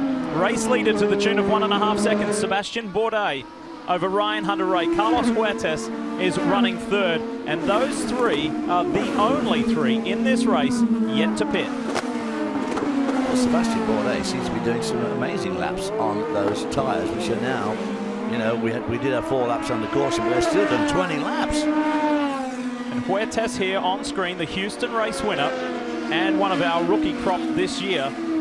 It's come from 10th to 3rd at the moment, but still yet to pit, but doing a fine job. Very good, consistent lap count. Let's talk more about our race leader with Kevin. Sebastian Bourdais was set to pit here in just a moment. They had the tires out. They made the decision of what they were going to go to, but then they decided, let's wait, because we don't want Mike Conway to then come in after us and us be stuck behind him. So they would like Mike Conway to pit before them, but Conway topped off on lap 2, and they're still thinking 3 to 4 laps before he has to come in. Kevin, behind him, Ryan Hunter-Reay has noticed they're gaining a little bit of time on Bourdais, so they're pleading with him, go as hard as you can here, see if you can get him. They have been saving a bit of fuel for Ryan Hunter-Reay, who told me this morning, this is the best car I've ever had at Mid-Ohio, so he thinks they have a very good shot to win this thing. They're also putting themselves in a window here, guys, where they can start thinking about maybe making this a 2-stop race instead of a 3-stopper. So, working lap 25 of this 90-lap race, Kyle Moyer from Andretti Autosport mentioned this morning, your car is perfectly balanced. You're on these softer option tires, the Red-Walled Firestones. You can run probably 26, maybe if you're lucky 30. So we'll keep an eye on that because we're now working lap 26. Here's Hawksworth and last year's winner, Charlie Kimball. Good day for Jack Hawksworth. His dad is here from the UK, from Bradford in the UK, watching him race an IndyCar for the very first time. And talking about Hawksworth, his team owner Brian Herta told me that their struggles in practice have really been a head scratcher. We see Conway come to pit lane. And let's pick up with Kevin first. Mike Conway picked up a lot of spots in the early going, and he is thinking, according to Ed Carpenter, about maybe being able to make it a 2-stopper or 2 more stops if we had extra yellows and it became a timed race. Not likely that's going to happen. Conway's been running a pretty strong pace so far, worked his way up to 6th. Great news in recent days for Mike Conway. He will get that Toyota World Endurance Championship seat. He is the reserve driver for the team. He will actually be a race driver at the American round at Circuit of the Americas in September. Race leaders in. Here's Bourdais. So he has gone right to that lap 26 count that we were talking about. Nice and easy. Olivier Boisson talking him in. 1. They were debating going to the blacks. They have to use them at some point. It's either the 2nd or 3rd stint. Sebastian said just a moment ago, I want to go red one more time. Sticker reds. They add a front wing turn, and they also add a little bit of air pressure. Now looking at your graphic in the upper right-hand screen, the question is, where is Joseph Newgarden? He just appeared. He's about to enter turn 1. He's on warm tires. He could have a chance to catch Bourdais up in the keyhole. The 23-year-old American is on the chase. How close can he get to Bourdais as those red-walled Firestones come up to temperature? I think it's going to be a struggle for Newgarden on the black tires. Those reds are softer. They'll come in quicker, and once they've come in, they will be quicker. But Bourdais still has to run a set of blacks. We're left with 2 cars yet to pit. 2 drivers, Ryan Hunter-Reay, Carlos Huertas. How long will Hunter-Reay stretch it for? Well, he's doing a pretty good job at the moment. There's no, that's for dead sure. And then the question is, what tire does Hunter-Reay go with on this stint? You're hitting your marks here. And guys, what Michael Andretti was most impressed with was saving the fuel, yet he had excellent pace. That's how good this 28 car is for Ryan Hunter-Reay. He said it had a little too much understeer, especially early in the run. They're going to try and get a half turn of wing in. You see that wing going in right now. They're going to the for Ryan Hunter-Reay as he flies off pit road. They're telling him to go hard as you can right now. All right, now this is going to be close. You've got Bourdais on the reds, Hunter-Reay on cold blacks coming out of pit lane. This should be much closer than the Newgarden-Bourdais battle in the previous lap. Up to the keyhole. Speed violation. Oh, those cold tires. Pit speed violation. Who's that for? Radio call, pit speed violation. Was that for Ryan Hunter-Reay? Here comes Bourdais, and we have had it confirmed that pit speed violation was for RHR, Ryan Hunter-Reay. That's a fairly clinical move. No worries there for Sebastian Bourdais. And just yet another blow to our championship leaders. Ryan Hunter-Reay currently 3rd in the championship. So fast here. He's got an amazing car. He's going to have to pit under green for a penalty. For those of you turning on, championship leader there's Michael Andretti, a man who has won himself here at Mid-Ohio. Cannot believe it that his star driver, the champion in 2012, the current Indy 500 winner, has been penalized, and he's going to serve it straight away. Your speed in, coming in. Just received word that the violation was actually at pit in, not leaving the pits. Marty? And guys, imagine the frustration for Ryan Hunter-Reay. One, he said his button, he just said on the radio, his button flipped off. That's what happened when he came to pit road. So I guess he was gauging it on his own to hit pit road speed correctly. Last year, he felt like he had the best car in this race. They had the wrong strategy. This year, he again felt like he had the best car in this race. They get hit for a speeding penalty on pit road. Frustration for Ryan Hunter-Reay here in Mid-Ohio. And he comes back out in 9th place behind Will Power, ahead of Juan Pablo Montoya. And there you have 3 championship hopefuls all together here. Will Power looking very good today with the demise of his championship leader, Castroneves, so he's looking very strong, and Hunter Ray and Montoya all making charges. Here is Elio, the points leader. Castroneves had an electrical problem right on the opening lap of the race, and right now he sits 4 laps down. This is a disastrous day for Castroneves.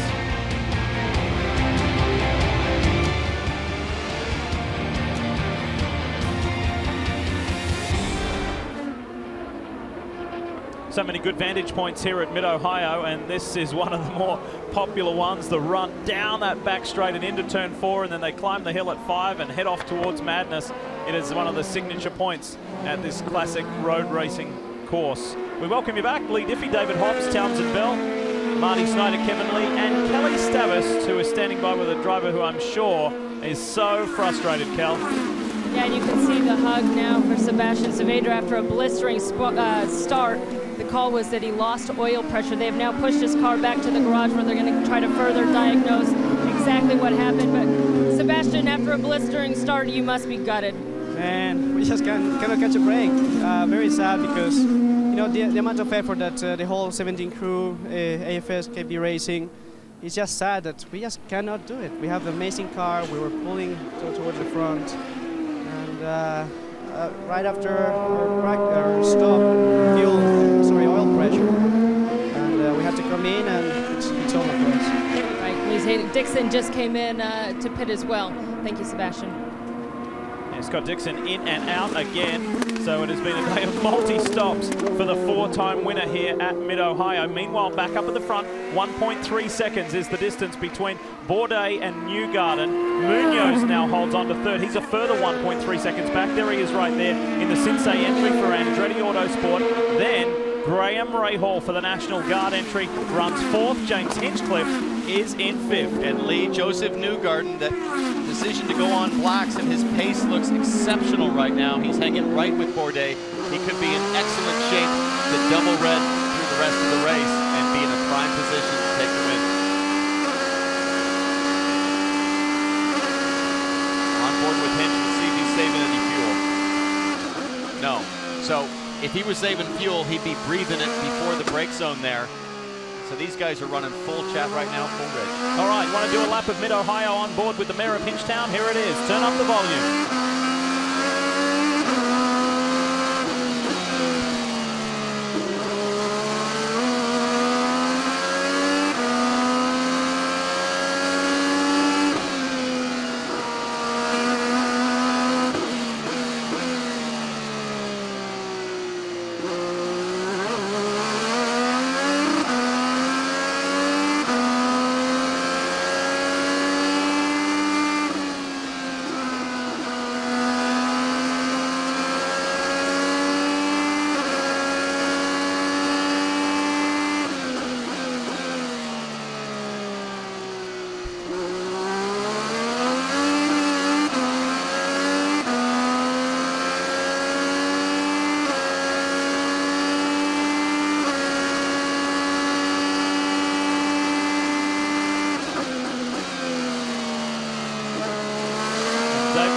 Springs to mind when you watch that rhythm. Yeah. This track is only 2.25 miles around, and about 1.25 miles are straight. But the rest of it, like, it's just like this. It moves all the time, which is what makes it difficult to overtake on. But of course, you've got to get a rhythm up for a quick lap. This turn, they're coming up to turn 9. It's a great corner, and it's good to get a good time. But unfortunately, you can't do much with it because you go into turn 11 and 13 here, and it gets so difficult to overtake. But you've got to go faster there because it's so important to get a good time up. So if you want rhythm, you want to keep on doing good times, you've got to be on top of this track every single lap. And the way this track ribbons, David, through the hills, it also puts a premium on driver fitness, and something we haven't seen the last 2 years with all the green flag running of the last 2 years. We've never seen this much running on red tires. Because qualifying was rained out and they used their wets, the G loading is much higher with the amount of running on red tires, something the drivers have not seen before. It's a very, very physical course, and it's very hot today. On board with Pagano, who runs 7th. We've got some radio for you. Here it is. Everyone's slowing up and struggling, Simon, like the track's not as good as it was. The leader on new tyres is doing the same time as you're doing on used right now, so we'll make some changes at the stop for you. Okay. The voice of Rob Edwards. Simon also has said during this run, the understeer has not gone away, meaning they've had this problem all weekend. He told me on Friday, in fact, we've had an understeer in this car that we just can't seem to get out of it for some reason. I don't know what's going on. Rob Edwards has tried everything to make this car handle a little bit better. That's all Pagano needs, just be a little bit better than those guys up front. They're going to try once again on this stop to get it out with the wing adjustment. And clearly Pagano prefers orange. If you look here, that clear tube, orange drink just like his race car. So if you ever wonder what flavor drivers like, just look at their drink tube. I've seen light blue, neon green, and he's fighting big time out of the keyhole there for traction. Took a little too much of that apex curve, David. Exactly, and that's what we talk about this being a very physical track. Okay, you got this straight now down to turn 4, but once you get from turn 4 right back to the start-finish straight, it's just one left, right. The neck going through terrific agony, upper torso, and a lot of vibration comes through the wheel. Simon Pagano is the highest placed of the championship, of the top 5 championship contenders, in 7th place. Will Power, who sits behind him. Incidentally, if you're interested in the mathematical layout of and scope of the championship, with Helio Castroneves being buried down in 19th and 4 laps down, Power being in 8th, they draw level on championship points as they run. Whoa. Hunter Ray has spun. Hunter Ray has spun in the carousel. What has happened to RHR? And here is another yellow that is certainly going to help some in their strategical gamble.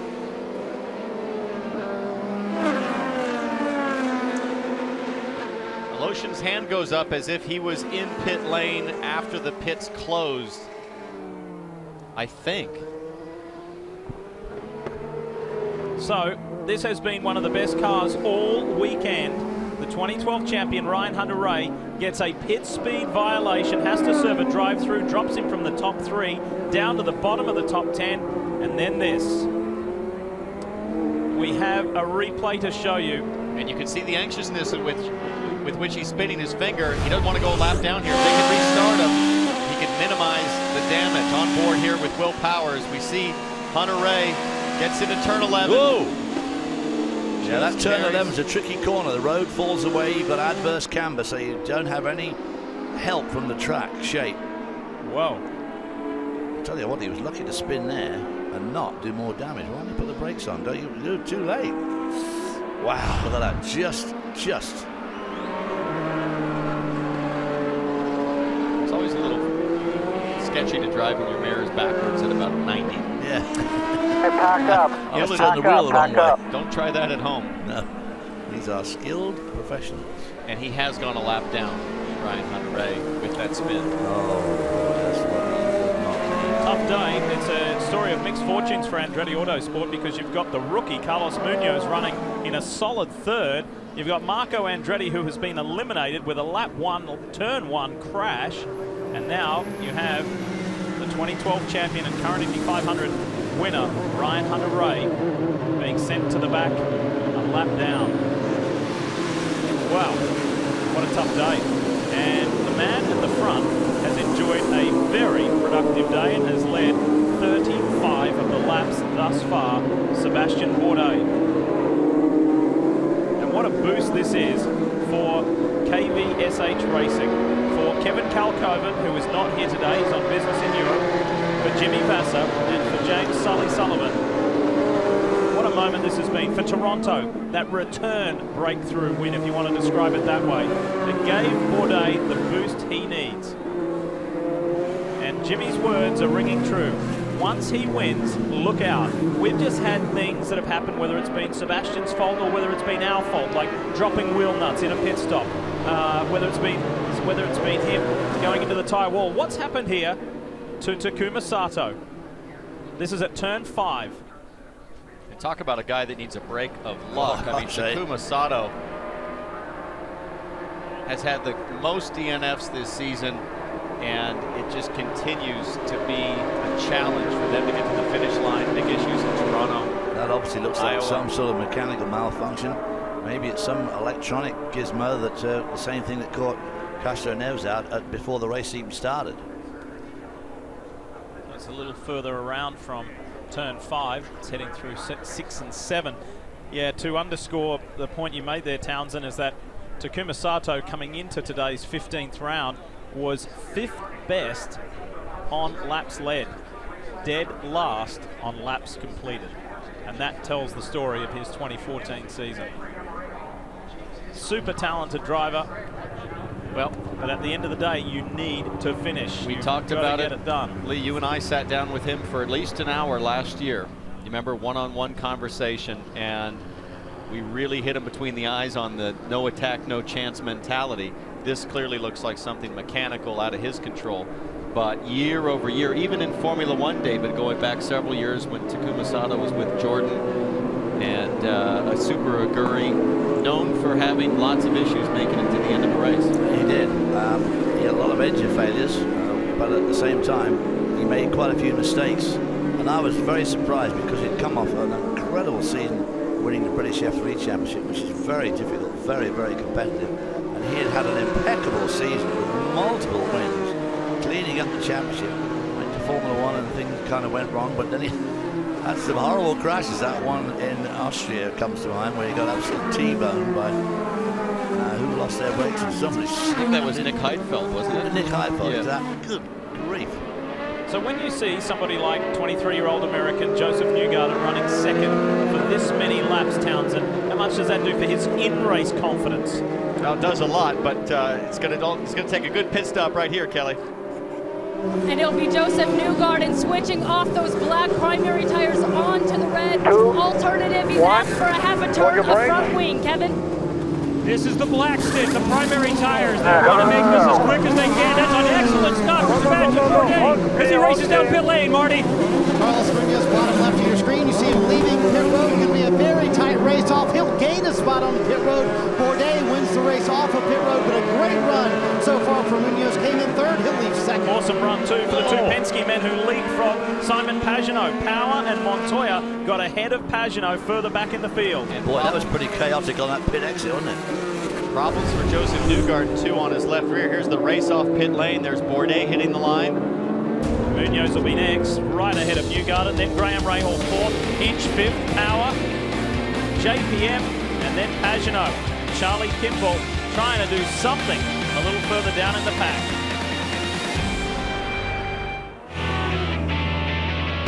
Target Chip Ganassi's Scott Dixon, the 3-time champion and Indy 500 winner, is a 4-time winner here at Mid-Ohio. For whatever reason, this place just clicks for him. He loves it. He has found the magic. He knows what it is, and he's won in all kinds of conditions and varying strategies, and he leads the race at this stage. However, you heard Mike Hull, Managing Director of Chip Ganassi Racing, saying it might just be a stretch. This one's going to be a hard one. But in this race where we typically do not see yellows, we have already seen 2. And he is the centerpiece of our Mazda driver profile today. And remember, the Ganassi, the legendary organization that has won 5 years in a row here at Mid-Ohio, has 0 wins in the 2014 season. He needs massive fuel save, and that's going to be hard with the likes of Bourdais, Munoz, Newgarden, Rahal, Hinchcliffe, and Power, and Montoya all trying to push their way through. Ready for the restart, second caution done. Let's go, and look at Newgarden and Rahal. Rahal tries to push through on the inside, can't quite do it. Everybody on the push to pass button on that restart. Newgarden on those red tires. We know Dixon needs to save fuel if that strategy is going to work out. Right now, he doesn't appear to be saving much. He's trying to scramble away. Further back in the pack one, Montoya has a rearview mirror full of Charlie Kimball, who gets around Pagenaud. Conway in trouble. Briscoe sweeps around the outside. On board with the defending race winner, Charlie Kimball. Watching Charlie Kimball work on Juan Pablo Montoya up ahead. All of these cars on the same fuel strategy at this point, as we see Dixon opened up a huge gap over Bourdais. Remember, Dixon's on the reds, Bourdais on blacks, but I'm surprised at the pace Dixon's achieved on that first lap. 2 of the young stars in the Verizon IndyCar Series on screen there. Make it 3 if you add Graham Rahal to it. Newgarden's working on Munoz. This is Andretti Autosport versus Sarah Fisher Hartman Racing. Up into the keyhole. Munoz has got the better line. Joseph tries the switchback. Nearly worked, but yeah, of course these cars have got such incredibly big wings at the front. Kind of difficult to see. Another run out of that lap. Pablo Montoya going around the outside of Hinchcliffe down into turn 4. He's going to be able to pull this off. Slashes across the front. At the moment, points as they run. Will Power would be back in control of this championship. We ride with Hinch. What a remarkable day it's been for the Canadian. Started all the way back in 17th place and came through to the top 10 on the first lap, and Dixon is already boasting a 2.5 second advantage. And I think that they've decided there's no way that they can stretch that fuel. So they're saying, go for it, stretch the lead. Don't forget at Pocono what happened with Tony Kanaan, his teammate, when they started on a conservative fuel strategy. Then they changed it up. Kanaan very devastated at the end of the race to have to make the pit stops off sequence and potentially throw another win away there. I don't think they want to do that twice, so they've told Dixon to go. And that's going to put the cat among the pigeons, and some of these guys following, they're going to have to readdress their strategy. You got it on the inside. What a move. Great pass there.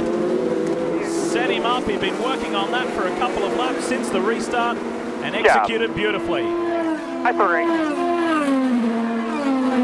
Fellas, despite losing third right there, Carlos Munoz with a terrific drive today. I talked to Ziggy Harkis moments ago. He said, I'm so proud of the job he's done today. We lost ground in that lap 1 caution. We lost a lot of ground. He made that up. He's been very calm on the radio. He's had a little bit of an understeer. Remember, he's on primary tires. A lot of those guys he's fighting with right now are on those red tires, which have been much faster this weekend. Munoz doing an outstanding job here all weekend long in Mid-Ohio. And now Joseph Newgarden again with the red tires. Bourdais on the primary is on the hunt, head down.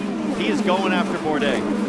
This is a good fight here. Hinchcliffe Power. Montoya is in the mix. This is what it looks like up front. And look at Joseph Newgarden, that second car in shot. Our push-to-pass situation is very similar to everybody. Let's use it if we need it. He's ready to set up the guy he's been following all race long. How long can Bourdais hang on? We're going to watch Joseph Newgarden to use the button. Switch he is on again. the button. 2 laps in a row. So first of all, he does it to Munoz, now Bourdais. And Sarah Fisher likes the look of that. And Bourdais had to give way. Had to give way. Saving fuel, let's set sail. Give me perfect laps all the way home here. Okay. Give me perfect laps all the way. Yeah, sure, no problem. All the way home as we've just crossed the halfway mark. He is racing with a truckload of confidence and speed and looks good. So has he gapped Bourdais? How much by, and how quickly can he reel in Scott Dixon? Look at that. Boy, oh boy, what's that, quarter of a lap? Well, of course, those red tires will do it every time.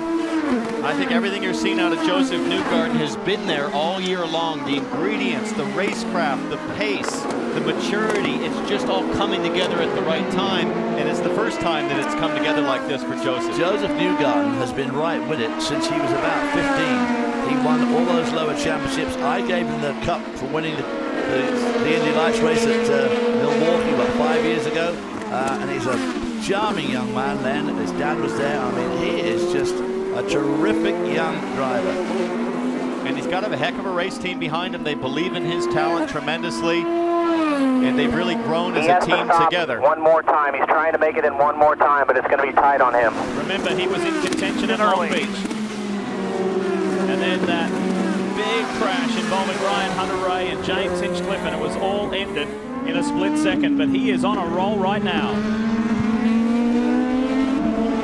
Lee, you were talking about that relationship between Joseph Newgarden and his engineers and just how close they are. And he said that's been one of the biggest improvements for him this season. He's really able to communicate with them and tell them what's happening with the car. That can only come with experience. They're able to start every weekend better off than where they were a year ago, including here at Mid-Ohio. He's had a ton of confidence coming into this race and plenty of encouragement from his team, who's been on the radio telling him to pick those guys off one by one. This is a feisty little bunch here. You've got Montoya, Kimball, Pagenaud, Briscoe. They're all fighting pretty intensely. Check this out. This is Briscoe on the left on the outside of Pagenaud. Out of 4. They climb the hill into turn 5. And Townsend, you very rarely go wheel to wheel up over there. Oh, boy, that's real wheel to wheel. You can do it, but you got to be brave to hang on that outside, Lee, as Briscoe, who's had an amazing car, but trying to put it to good use here, working his way up through the field. Don't forget, he started at the back after spinning off in qualifying, causing a red in that wet session as we see Kimball on Montoya. Charlie Kimball has felt racing today, and they just stay on the racing surface. He is going to try and muscle Montoya. Outside. Montoya will have the inside nice line, but he has to go, yield. go. How about that for a move? I didn't think I'd see Charlie Kimball do that to Juan Pablo Montoya.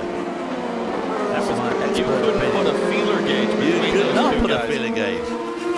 So that was for 8. Charlie Kimball now starts to zero in on James Hinchcliffe. This is Pagenaud and Briscoe. Up front, Dixon now only has half a second over Joseph Newgarden. If you're watching NBCSN in Nashville, Tennessee, this is your man. And I can't figure out what fuel strategy Dixon's on. He pulled out that lead, then we thought he was saving, but his lap times are still pretty quick. But Newgarden looks like he's going to swallow him up here. Well, if these two can run up and hide, I mean, that's what they're trying to do. I mean, Dixon thought he was in with a big shout here, but then Newgarden got past those other guys and off-piste in hot pursuit. See Dixon's head just tilting to the right there. He was keeping an eye in that right side mirror for the 23-year-old American if he was going to pop out of the draft and try an inside braking move down into 4. It wasn't to be on that lap. Now these guys have cleared out from the pack to the tune of some 4 seconds.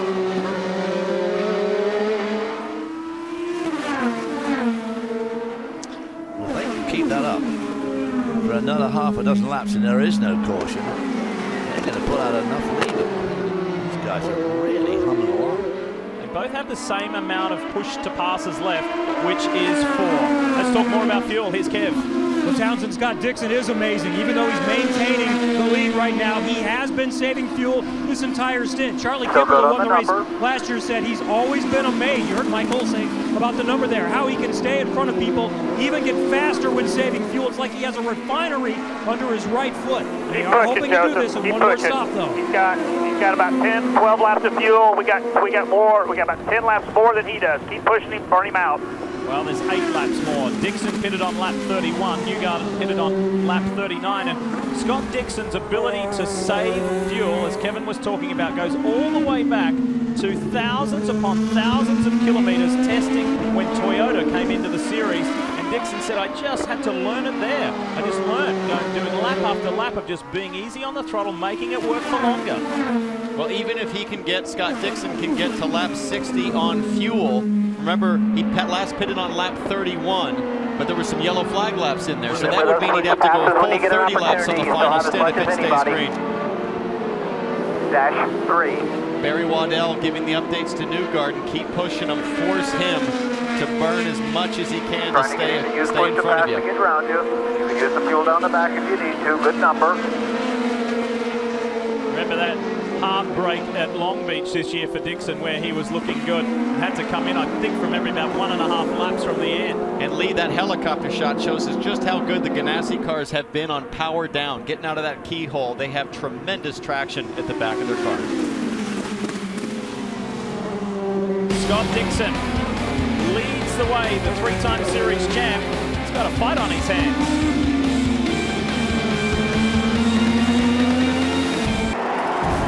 If you've missed what's happened thus far, let's bring you up to date. And it was high drama for Helio Castroneves, the championship leader, coming into Mid-Ohio with an electrical problem on the opening lap of the race.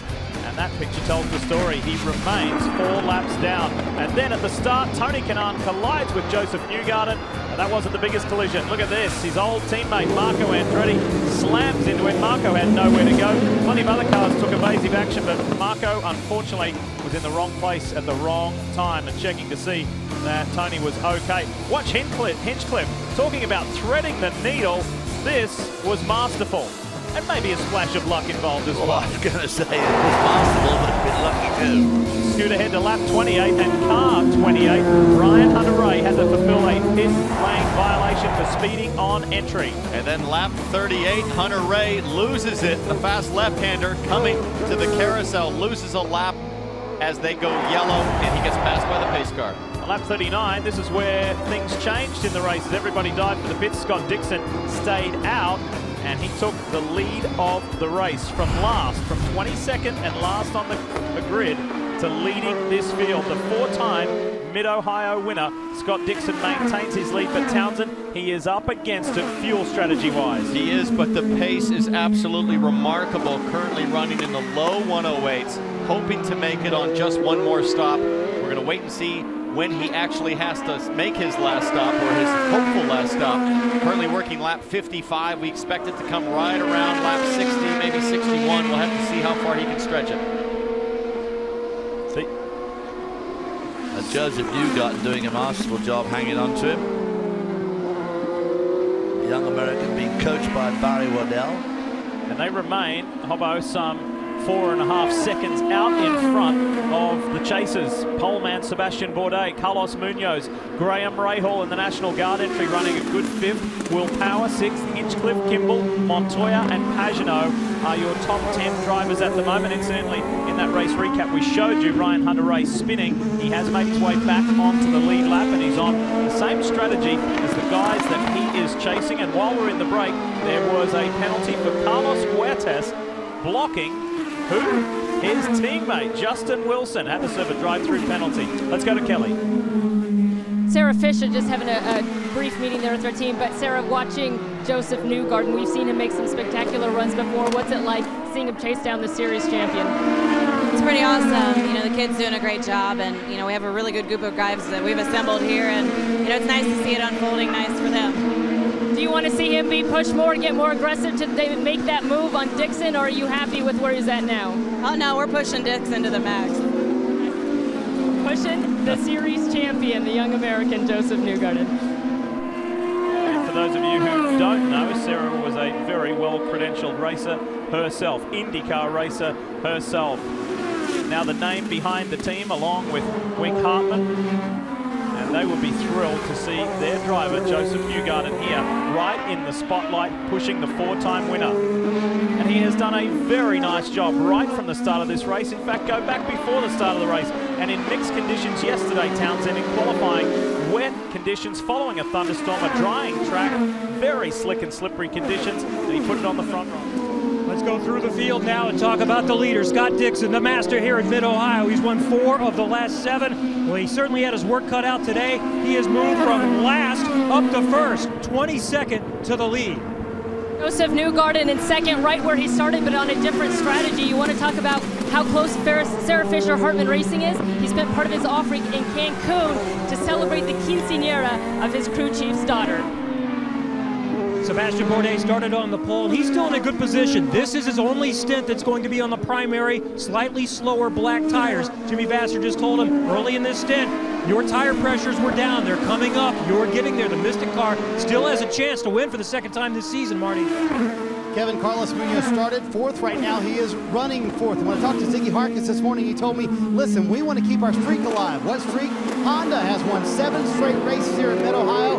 We want to make it 8. They will pit on lap 65. Kelly? Graham Rahal started 7th. He's worked up a couple of positions at times. He said the car is very loose, but it's not been the season he's hoped for during this last stretch of races. It's go for the win, all or nothing for Graham Rahal. Kelly for Will Power right behind him, currently in the 6th position.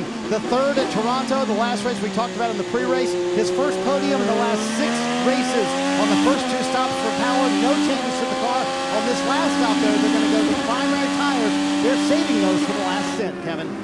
James Hinchcliffe started 17th. He's having a nice day. Worked his way up to 7th, picked up most of those spots in the early melee at the start of this race. He's been able to hold his station. It's not as good a season results-wise as last year when he won 3 times. He said, actually, I think me and the team have gotten better. We just haven't had any luck, Kelly. Well, for the defending race winner, Charlie Kimball, the strategy has been pit early and often. He's been in 4 times, once to replace the nose cone that had been damaged, another to top off fuel, to switch tires, and then finally for a full service pit stop for Charlie Kimball. It's working. He's an 8. Marty? Kelly Juan Montoya back in the 9th position. You know, he's not finished better than 16th since his win at Pocono. They need a top 10 today. They had understeer on the first run. There's Juan coming out of the final corner, but they made a wing adjustment on that first run. Since then, Montoya said the car has been outstanding. They could certainly use a caution to bunch up this field and gain some track position, Kevin. But Marty, Ryan Briscoe, if it had stayed dry yesterday, likely would have had a much better starting position than 19th. But he's been able to, as we go back and take a look at Briscoe trying to cut through and getting by Simon Pagenaud. This was 1 lap ago, and Briscoe has been doing this throughout the day with a slightly damaged front wing. That happened at the start of this race, so Briscoe still has a chance to be a factor, running in 10th right now, and on the move. Marty? And the guy he just went around, Kevin, was Simon Pagenaud, and he went around him because he said it feels like there's absolutely no grip out here. I talked to Rob Edwards, said I think that's the case for everybody, but it's affecting us a little bit worse because we've had this understeer all day long. They will put on reds when they do finally stop. Justin Wilson started 8th. He's running 12th now, but he got caught out by that last caution. He was already due to pit, so he had to make an emergency stop for fuel, and then another full service stop. Working lap 60, we are getting in to a very interesting phase for race leader Scott Dixon. How far can he go? When will he pit? Can he stay in control of this race? Back at Mid-Ohio, nothing has changed while we were away in the Honda Indy 200. It's round 15 of the championship, and the Ganassi boys are getting ready for race leader Scott Dixon, who has done an incredible job to set the pace that he has done, try and maintain this pace while being chased by Joseph Newgarden and coming from last to first in this race. He has already stopped multiple times, but this has been pretty impressive from the Kiwi. And Lee, meanwhile, during the break, Justin Wilson made his stop, hoping to be the first one to make their last stop, stretch it on fuel. If a yellow did come out, that would sit Justin Wilson in a good position. They tried to do something similar on wets in Toronto. It didn't work out for them. They're still gambling. We know that Dale Coyne has a tradition of doing that. Carlos Huertas, as an example, on the streets of Houston, Texas. We're ready for you. That's the call for Dixon. We're ready for you. Let's go. So Joseph Newgarden inherits the lead of the race. All right, Dixie's in. Let's go, go, go. Smooth stop here. Mike Hull talking Scott Dixon in. Scott Dixon has won a race in every season except back in 2004 when they were underpowered. At that point, he hasn't won since Houston last year. This is a set of the quicker red Firestone alternate. A really strong final stop for Scott Dixon, and he's close. If he gets a yellow, he's definitely going to make it, and he might be able to stretch it anyways. Ryan Hunter-Reay comes in, Marty. Ryan Hunter-Reay coming to pit road. Kevin, they will go with the red tires as well. It's been a struggle of a day for this race team, having a lot of trouble getting through turn 2, he says. But with all their problems, the road spinning out, they've been able to hang in 13th for much of this run. They can get a top 10 out of this day. I think they would call that a win. And here comes Justin Wilson, who's on that same strategy. Just completed the stop. He's on warm tires, going to make a run up the outside, going to the keyhole. Today of what could have been for Ryan Hunter-Reay. Frustration, but the 2012 champ will fight on as we are in the final third of this race. Justin Wilson, who's already been out there, pitted earlier than Hunter-Reay, is up to speed. Tires are warmer. The drag race down the back straight to turn 4, and Wilson makes fairly straightforward work of that. Those warmer tires helped him there on his brake. He left it just a little bit longer because he had a bit more grip in the tires. These guys are good to go to the end. Joseph Newgarden, our race leader, needs to stop again. And look at his lap time, Lee, a 1:07.1. He is flying. He has finished second multiple times. This likable young American is yet to win. Can today be that day? The leader is in, but you see it is not a quick pit stop there for Joseph Newgarden. He put on some fresh reds. As soon as Dixon pitted ahead of him, they told him to use some push to pass to help gap the field. Joseph Newgarden completing his final pit stop. Sebastian Bourdais also made his pit stop. This is a set of scuffed reds. He ran about 4 laps in the morning warm-up just to make sure the balance was okay. And Bourdais done, and he is out. However, it was a nightmare situation for Joseph Newgarden, leading the race, and watch this. Oh, that's your right rear tire changer. I'm not sure if he tripped over an air hose or what happened. Amazingly, he gathered himself back up, but he twists himself up in the air hose, and he still got the stop done. But what a heartbreak for Joseph Newgarden. Yeah, they couldn't get the air hose on, so the car wouldn't jack up. So the front guys are sitting there trying to get the wheel on, and the car was not on the jacks. Meanwhile, look at these guys going at it, Munoz and Bourdais. It's not the first time today either. These guys have been consistently in the top 5 in this race right from the start. And this is the fight for 4th at the moment. needing to pit. James Hinchcliffe is leading the race at the moment on this pit stop rotation. And Michaela Lotion has just dived for the pit. Scott Dixon is running second at the moment. We'll update you in a moment, but let's replay this. Let's show you what happened at Sarah Fisher Hartman Racing. Watch in the back right corner.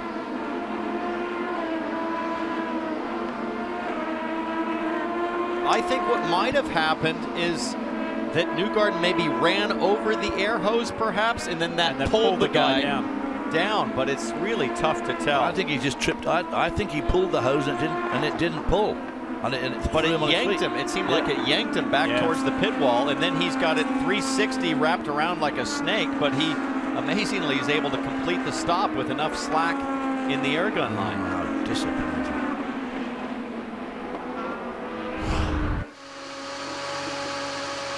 From 17th to the lead, James Hinchcliffe will make his final stop, and by going a little bit longer, if anybody in front thinks they might have to save just a little bit, no dramas for James Hinchcliffe. He'll run hard the rest of the way.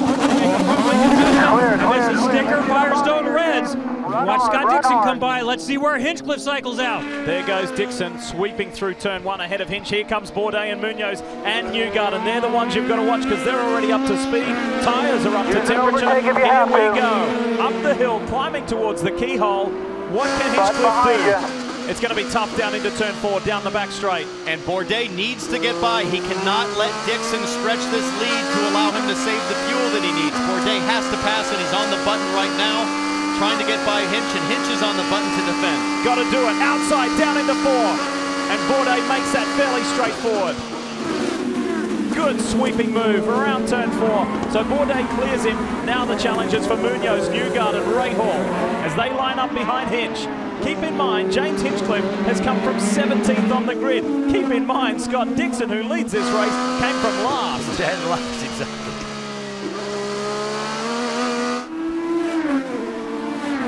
And what a great run for Graham Rahal, who's all over the back of that pack now. Working Newgarden. And I've got to remind myself, Carlos Munoz is still a rookie. Absolutely. He's 7th in points. He's had a phenomenal season. He's just really an exceptional talent. And for the first time yesterday, made the Firestone Fast 6 in qualifying, which he put as a goal for his rookie year. Check that one off. He's achieved it. Inside, Munoz thought about it on his teammate. Now, of this group, Munoz has been the most aggressive with his push to pass. He only has one left. Does he use it now to defend Newgarden, or does he save it? Looks like he's going to save it. Well, the other thing about we understand having that great qualifying yesterday in those very tricky conditions. Hard break for the 67. Joseph Newgarden will have to serve a penalty for running over pit equipment. This has taken any chance he had away. Look at this. Oh, and there's the hose. Look at that, laid out. He runs right over the hose. It gets hooked on the left side shark fin, I believe. It got picked up by the left side shark fin off of the floor, and that is a detail you cannot miss. Leave that hose lying out there, because to get where he had to get to his spot, he had to go over that hose. It should never have been there. Doesn't serve it this time through. And with a green flag running, guys, it's going to drop him so deep in the field. How quickly things can change. That's one of those end of weekend debrief things, end of season review things where, guys, we cannot afford to have this happen ever again. Dixon, he's got 3 laps less fuel, but can he go the distance?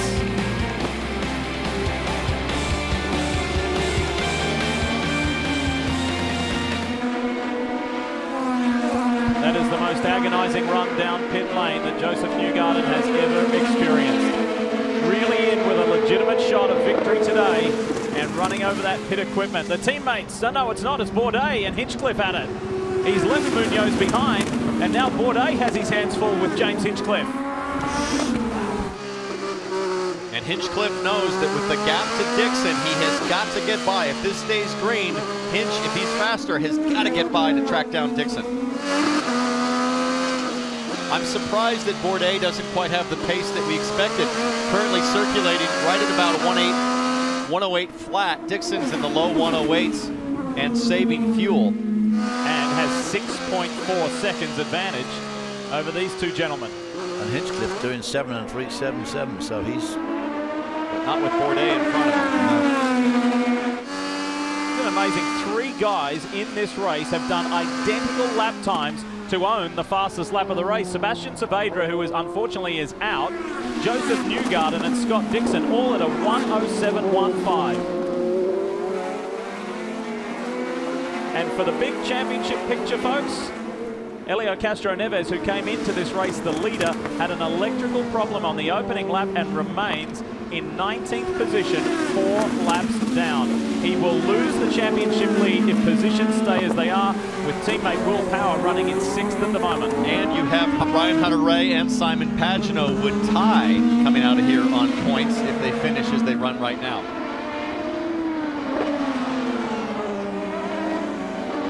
What a day at Mid-Ohio. And all of a sudden, there's only 18 laps to run. There's Will Power. How big was that result in Toronto, on the streets of Toronto? You have to ask yourself.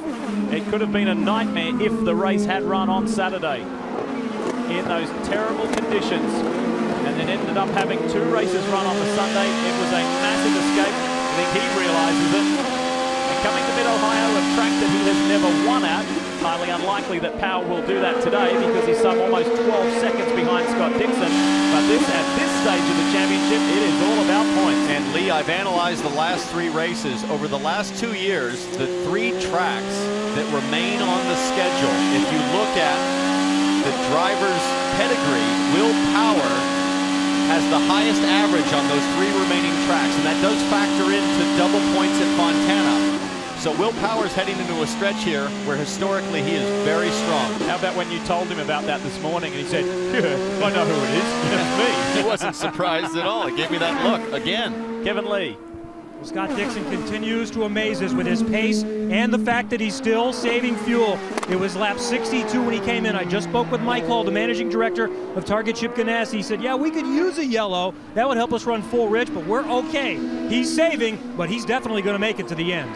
The 34-year-old Kiwi is simply amazing. He's not an Indy 500 winner and a 3-time series champ for nothing, and a 4-time winner here at Mid-Ohio. And Lee, he's just strapped into the 107s. It's just remarkable what he's able to accomplish running lean on fuel, as we see Hinchcliffe still struggling to get around Bourdais. And Hinch has 1 push to pass still left, Bourdais with 2. We've told you this many times before about Scott Dixon as we continue to watch Bourdais and Hinch. The family names of Unser, Foyt and Andretti are the only ones ahead of Scott Dixon as far as IndyCar career wins are concerned. And if Scott can go on and claim victory today, it would be his 34th career win, and it would tie him with Al Unser Jr. for 6th on the all-time win list. That shows you what kind of a driver Scott Dixon is. And with 16 to go, he leads by more than 6 seconds. It's been a wonderful afternoon at the Mid-Ohio Sports Car Course for round 15 of the Verizon IndyCar Series for 2014. And what a story there is to tell. We'll get to that in a moment, but first we have to remind you, after the summer break, Formula One World Championship returns for the Shell Belgian Grand Prix right here on NBCSN. And of course, the legendary Spa. Formula One, several weeks off before we get back. And back on track is Scott Dixon. This has been an incredible display on how to save fuel, turn quick lap times all at the same time, and increase your lead by starting last on the grid. Simply mind-blowing. I read an interview with C. Kimball. Kimball and Side Power by side. Still there, in clear. a big real estate dispute in the brake zone. Kimball on the reds, Power has to finish on the blacks, and clearly Kimball is putting him under tremendous pressure. You're doing what you got to do. Power has got to make sure he comes out of here mistake-free. Absolutely, that could have massive, catastrophic championship implications. We've already had our championship leader, Helio Castroneves, set back. Now watch this. Look at Charlie, the defending race winner here at Mid-Ohio. And they are doing nearly 180 miles an hour there. And those little bobbles you've seen side by side, that's how IndyCar drivers attempt to intimidate each other. And I think at that point, both of them had the same level of courage to bob back and forth. We saw you do a little bit of that at this year's Indy 500. Absolutely not. 12 to go as we ride with the man who would overtake Helio Castro-Neves for the lead of the championship with just 3 rounds to go. And Kimball's out of push to pass, so I think he burned it up on that last lap. And Power still has 1 in the bag. Sitting pretty is not only Scott Dixon, but also Graham Rahal still has 3 pushes to pass left over these final 11.5 laps. And Graham's 2 seconds back of Munoz, so if he can get close, he's got the power in the bag if he needs it. Here is James Hinchcliffe in podium contention from starting 17th on the grid. Let's talk more about Hinch. George Clotenall's strategy for Hinchcliffe from 17th up to 3rd. He's got a chance at his first podium here today. Does he have something for Bourdais in front of him? Yeah, I mean, we've had a fast car all weekend. We just want to be able to show it with the rain. You know, we got lucky in that mess in the beginning, and the guys been doing a good job in the pits here, and we'll just see what happens. We're kind of hoping that Dixon and Bourdais both are in a little trouble. We'll find out shortly here. You're running hard the rest of the way, though. He's got no fuel concerns, correct? No, we're good. Well, Sebastian Bourdais is saving a little bit. He's trying to get 3.1 per gallon. Scott Dixon is saving too, but right now nobody can catch him here in Mid-Ohio. What a bizarre weekend it has been for Scott Dixon, the 4-time winner here at Mid-Ohio. Did this yesterday in qualifying, and he said, you know what, that was my fault. I was a bit too greedy on the throttle. Then, on the opening lap of the race, look at him, he's right at the back of the field there. He started last, was very patient, weaved his way through the debris and the damage, and then on lap 38 of this race, after this happened with Ryan Hunter-Reay, and we went under caution, Scott Dixon did not come to pit road and inherited the lead of the race. And he has led some 36 laps, just 2 shy of Sebastian Bourdais. And if it keeps going the way it's going, Townsend, he's going to lead the most laps, come from last to first for his 5th career win here at Mid-Ohio. And leave me absolutely speechless. I mean, I read an interview earlier this week where Scott Dixon called this one of his worst seasons ever, almost kind of putting it on himself. He's still 6th in the championship. But if this has been a bad season, he's made up 4 bad seasons with his drive today. It's been exceptional. Hobbo, you and I and Kevin sat in the hauler with he and Dario Franchitti and Tony Kanaan the other day, and I said, mate, you know, how is it? How is it to deal with it? You've got all the success, but it's still got to be tough to swallow, doesn't it? He said, yeah. He said, I've actually gone later in a season before where I haven't won. I've gone to as far as September. He hasn't won in a season at all. So it's not a foreign feeling, but it is because that happened so long ago, and he's so used to winning. And it's unusual for the team to go this late into the season without winning, with one of their cars taking a win. This will be their, well, touch wood, this will be their first win of the season. Will Power still holding off Charlie Kimball. Charlie Kimball on the quicker of the 2 tyres, but of course as the race wears on, those tyres will start to give up more than the black. So I think he might have his work cut out to get past Power. If he does, that will affect Power's championship positions quite a bit.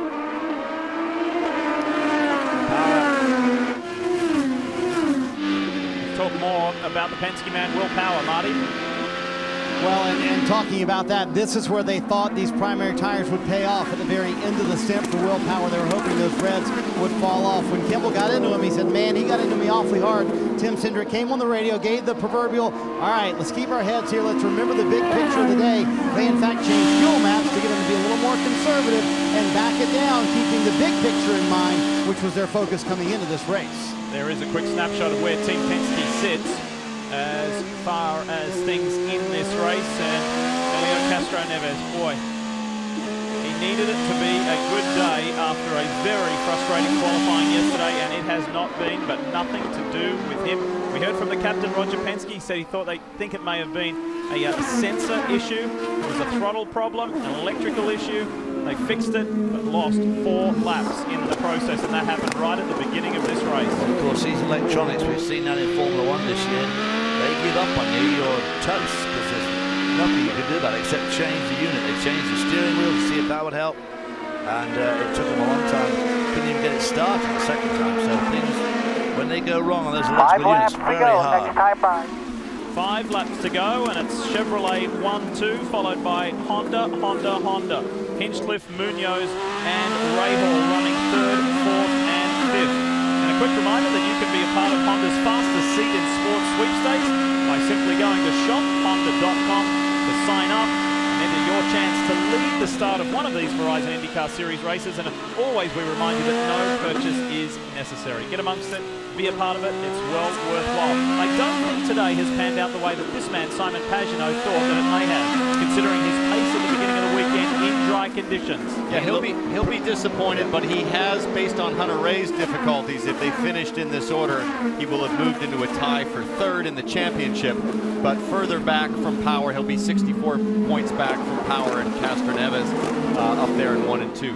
Big thing to keep in mind too at the end of the championship as we race to Auto Club Speedway Fontana, double points on offer. And with that being said, you have to remember, Hobbo, that in 6th is the man leading this race, more than likely going to win this race, Scott Dixon, would only be 108 points out of the championship lead in 6th, with 3 races, including a double points paying to go. The championship is not beyond his reach either. It is not beyond his reach, and of course the one he needs to win would be the Fontana race, which has double points. Coming up in 2 weeks' time is Milwaukee, home of... I'm not going to say it. You're trying to make me say it. Of course, it's the home of you and David Hobbs Honda. Let's go to Kevin Lee. Scott Dixon talked before this race and said, you know what, we're going to come in early on that window. We're definitely doing it in 3 stops, and we'll come in before that window opens at around 15 or 16. So it might end up being 4 stops. Well, that's what it's going to be. But he had 3 stops down before lap 32. His plan was he was going to run hard all day. Well, he's still outpacing everyone and has been saving massive fuel in this final 2 stints. Coming into the weekend, he was asked, what's the key here in Mid-Ohio? And he said, well, normally it's just to drive a Ganassi car. He's joking, but it's been the truth. This will be his 5th win and 10th for Chip Ganassi here in Mid-Ohio.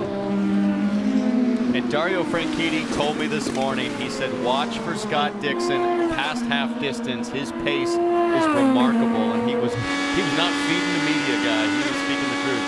And this has been a very productive day for the National Guard entry of Graham Rahal. If you don't know the results of the Sprint Cup race from Pocono and don't want to know, close your ears or put the mute button on, because it was a very good day for Dale Earnhardt Jr. and a top 5 here for Graham Rahal, one of the better results he's had in the 2014 season. He's running 5th at the moment. He's got time on his side, either distance in front and behind, so Graham should bring home a top 5. And here he is speaking to his 2-time winning Mid-Ohio winning father, Bobby.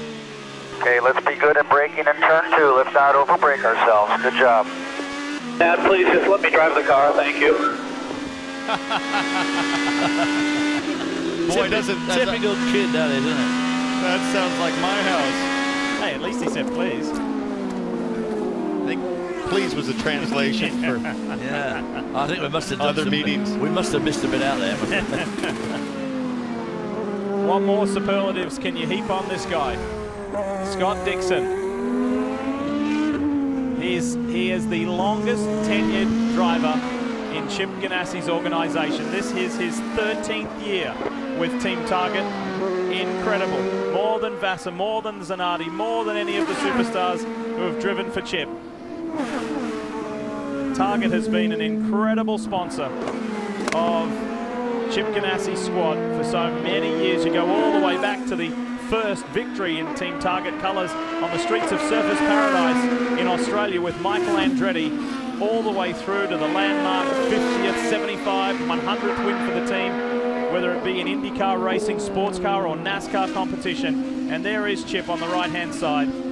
What an organisation he and Mike Hull have put together, along with his other business partner, Felix 2 laps to go. Guys behind you slightly slower. You're good on fuel. Good job. And at the Ganassi headquarters, of course, there are 2 operations, one in Concord, North Carolina for the NASCAR side of things. The other is, of course, in Indianapolis. And around the offices on the 2nd floor, Chip has had a policy for many, many years where the victorious photos are displayed and the trophies, so that every employee at Target Chip Ganassi Racing sees success every day. You walk into the lobby of that place and you are just surrounded by excellence. I mean, it's incomparable over the last several seasons in IndyCar racing. And this man right here is responsible for a big chunk of that success. Well, the 2 powerhouses in IndyCar racing have been Chip Ganassi and, of course, Roger Penske. And this is yet another win for Dixon here. 1 lap to go. 2.25 miles of the Mid-Ohio circuit. And remember that Ganassi was successful last year in the hands of Charlie Kimball, and Chip got very excited. Watch. Oops. Lucky didn't. We asked him if it hurt, and he said, no, of course I didn't. He was there to applaud Slow Charlie down, Kimball. breathe it the best you can now. Today, they'll all be there to applaud this man. Position 8 if you have to. 8, 8, 8, 8. Whoa. Little anxiety in Mike Hull's voice about going to position 8 on fuel map, so I hope there wasn't a surprise miscalculation, but he should be fine. So, well, he better be fine after the build-up we've given him. Well, remember, for Bourdais, the closest man chasing him, he has 3 laps less fuel. However, efficiency... Take your time, you're plenty good, plenty good, plenty good. And he's just coasting at this point. I mean, he built a 9-second lead, saving fuel. Yeah. Just cruise to the checker, cruise to the checker. So, that's the main, that's what we got to do cruising to here. the checkered flag, Scott Dixon will be the 10th different winner in 2014. And job, for the man. 5th time, Well Dixon dominates Thank you very much. Mid-Ohio in a first-class display of how to get it done from last to first. The defending series champion in a league of his own. Welcome back. Uh-oh. And did he just make it? Did he only just make it? Either that or he's about to create some smoke. Wouldn't that be amazing if that thing was run dry unexpectedly? If he took Because it 3 that laps prior, close. Mike Hull said you're fine on fuel. Kevin's there with Chip Ganassi. Kev? Celebration here in Ganassi pits. Chip Ganassi, Melinda Hull. Mike's wife is here. Here's Jim Campbell from Chevrolet. I had to bounce a little bit. We're all good. Chip, this guy's impressed us many times. This might be as good a drive as he's had and an entire team effort. I'll tell you, Mike Hall's the guy that, this is the guy that runs this thing right here. Get him out here. That's the guy you want to talk to, not me. You're proud of him though, aren't you? I'm really proud of him. You know, Mike, you told me before the day, in this situation starting last, yeah, you can go off strategy. The front leaders, what, they've got more opportunity. You got one chance to make it work. Well, the door opens once for us, and the door opened wide for us there, where there was just a lot of landscape we could use up on red tires. So we figured we had to do it. We got a guy that can run fast laps, as you saw at the end, and still make fuel. We ran out right up there by the Verizon Bridge in the Target car. How's that for getting that all in there? We're happy about today. Thank you. They certainly figured it perfectly. He had a good 100 yards or so extra to make it to the finish. Incredible. Strike a light. Now Absolutely incredible. I don't think they had any expectation that he was going to run out 300 yards past finish. Just a few laps ago, Mike. And on that last lap, he was pleading for him to go to map 8, which would be your yellow flag fuel map. Wow. The whole Matro safety crew are there to rescue our race winner. And look, his teammate Charlie Kimball ran out as well. Extraordinary scenes. Dixon the win, Kimball 7th. They only just made it.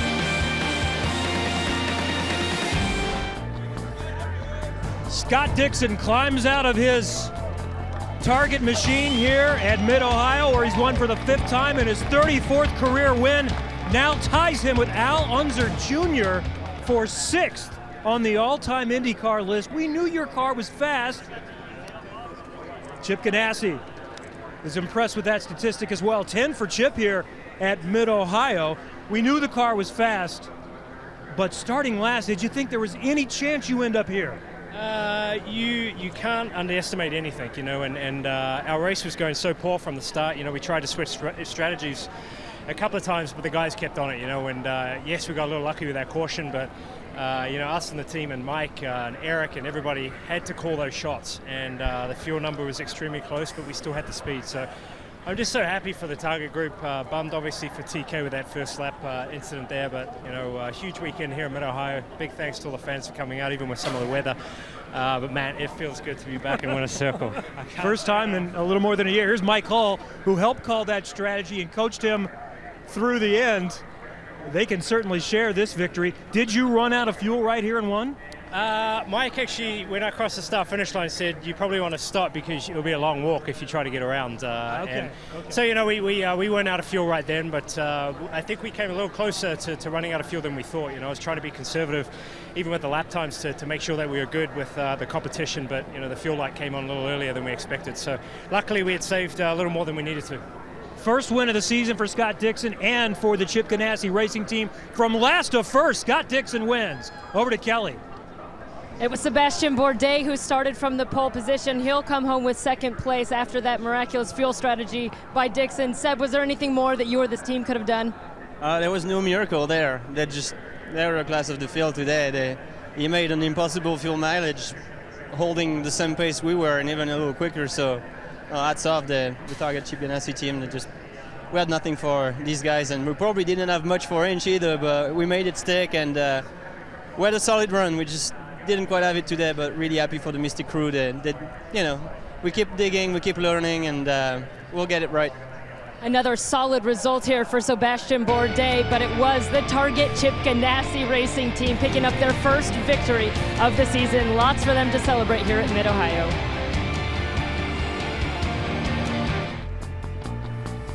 Back at Mid-Ohio, it's a good day for the Ganassi boys. Tony Kanaan with a big hug for his teammate Scott Dixon. They pull off another win here at Mid-Ohio. James Hinchcliffe winds up finishing third, and I've got to wonder what was the best move of the day, that move on lap 1 for you or the clean racing you have with Sebastian Bourdais? Tough call. I mean, obviously it was nice to finally get a break, United 500 data car, and get up on the podium. And yeah, this start was manic, man. I kind of went down into 4 there, and the seats kind of part before me, and I feel bad for the guys that got involved in that wreck, but obviously it opened the door for us, and we were able to take advantage. And from there, we had a really quick car in clean air, and good racing with Sebastian there at the end. And I can't thank the guys enough. The car was great. Pit stops were great. Great to finally get the United Fiber and Data car on the podium. And Bill's not even here. Bill, we miss you, buddy. Wish you were here. The favorite part of his day, though, he gets to shave that mustache this evening. He's very excited about that. Kelly? Another brilliant run for Joseph Newgarden, gone by the wayside after that mistake on pit road. Joseph, how do you come to terms with another disappointing result? Well, it's one of those days, right? You know, it's when it's not meant to be, it's not meant to be, I guess. But we had a heck of a car and really good strategy. I mean, it was just falling perfectly for us. And I knew the way it was going. I mean, I could just see it happening inside the car from my view. And, you know, we had planned a lot of that. We planned on going blacks for the second stint. And you don't always stick to your plan, but today we did. We stuck right to what we were going to do. We kept our guns, and it was unfolding perfectly. We got the yellow right when we needed it. And then, you know, we made a couple passes when we need to and caught up to Dixie. And then I knew as soon as Dixie cleared, we were going to be really good to go because he had to save just a little bit of fuel. He was holding us up. But then we got some fast laps, pitted, and, you know, just kind of unraveled. But that happens. I mean, it's not our day. You know, we'll try and fight for another one. But, you know, we had a strong car. So it's just a really good job to our team. Win and lose as a team here, Lee. Oh, what a fantastic day it was for him. It didn't work out in the end. Hey, the top 13 in the points are mathematically eligible to win it. We're going to show you who's where when we come back.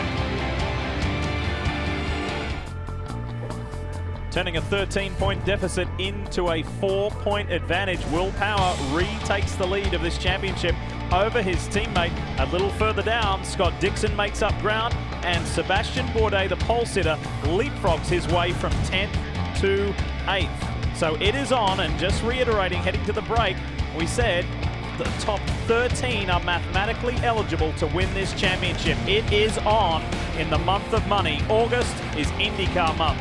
Let's hear from the man who just lost the points lead.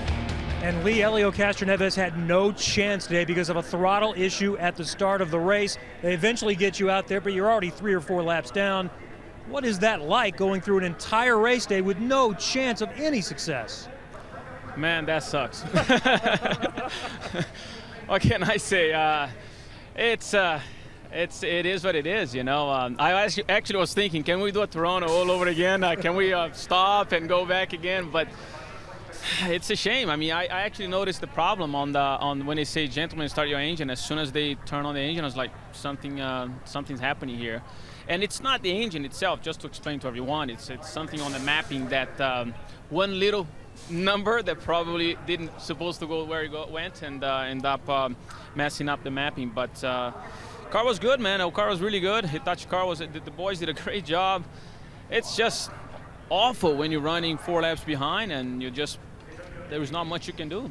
Still a 4-point lead for Helio Castroneves, who remains positive on to Milwaukee now. Helio won from last to first in 08 in Chicagoland. Scott Dixon has done it now. He sits second in the points. He's 4 behind Will Power. The results, it's incredible. 6 years in a row for Chip Ganassi, and it's 5 for Scott Dixon. David Hobbs, thoughts on this one? Typically we've seen some drawn-out races, but this one was great. It was absolutely magnificent. As you say, from last to first, a great team effort, great strategy, and perfect driving. Looking forward to Milwaukee, T-Bell. Can't wait to see that unfold. Anything's possible here in IndyCar. Reminding you that coming up, the Indy Lights race is next, and the Verizon IndyCar Series continues right here on NBCSN. In just 2 weeks' time, it is the ABC Supply Wisconsin 250 at the famed Milwaukee Mile. That is August 17th. For more information about the series, head to NBCSports.com. It's incredible, this story from last to first. Scott Dixon, the man at Mid-Ohio. We congratulate him. We'll see you in Wisconsin in 2 weeks.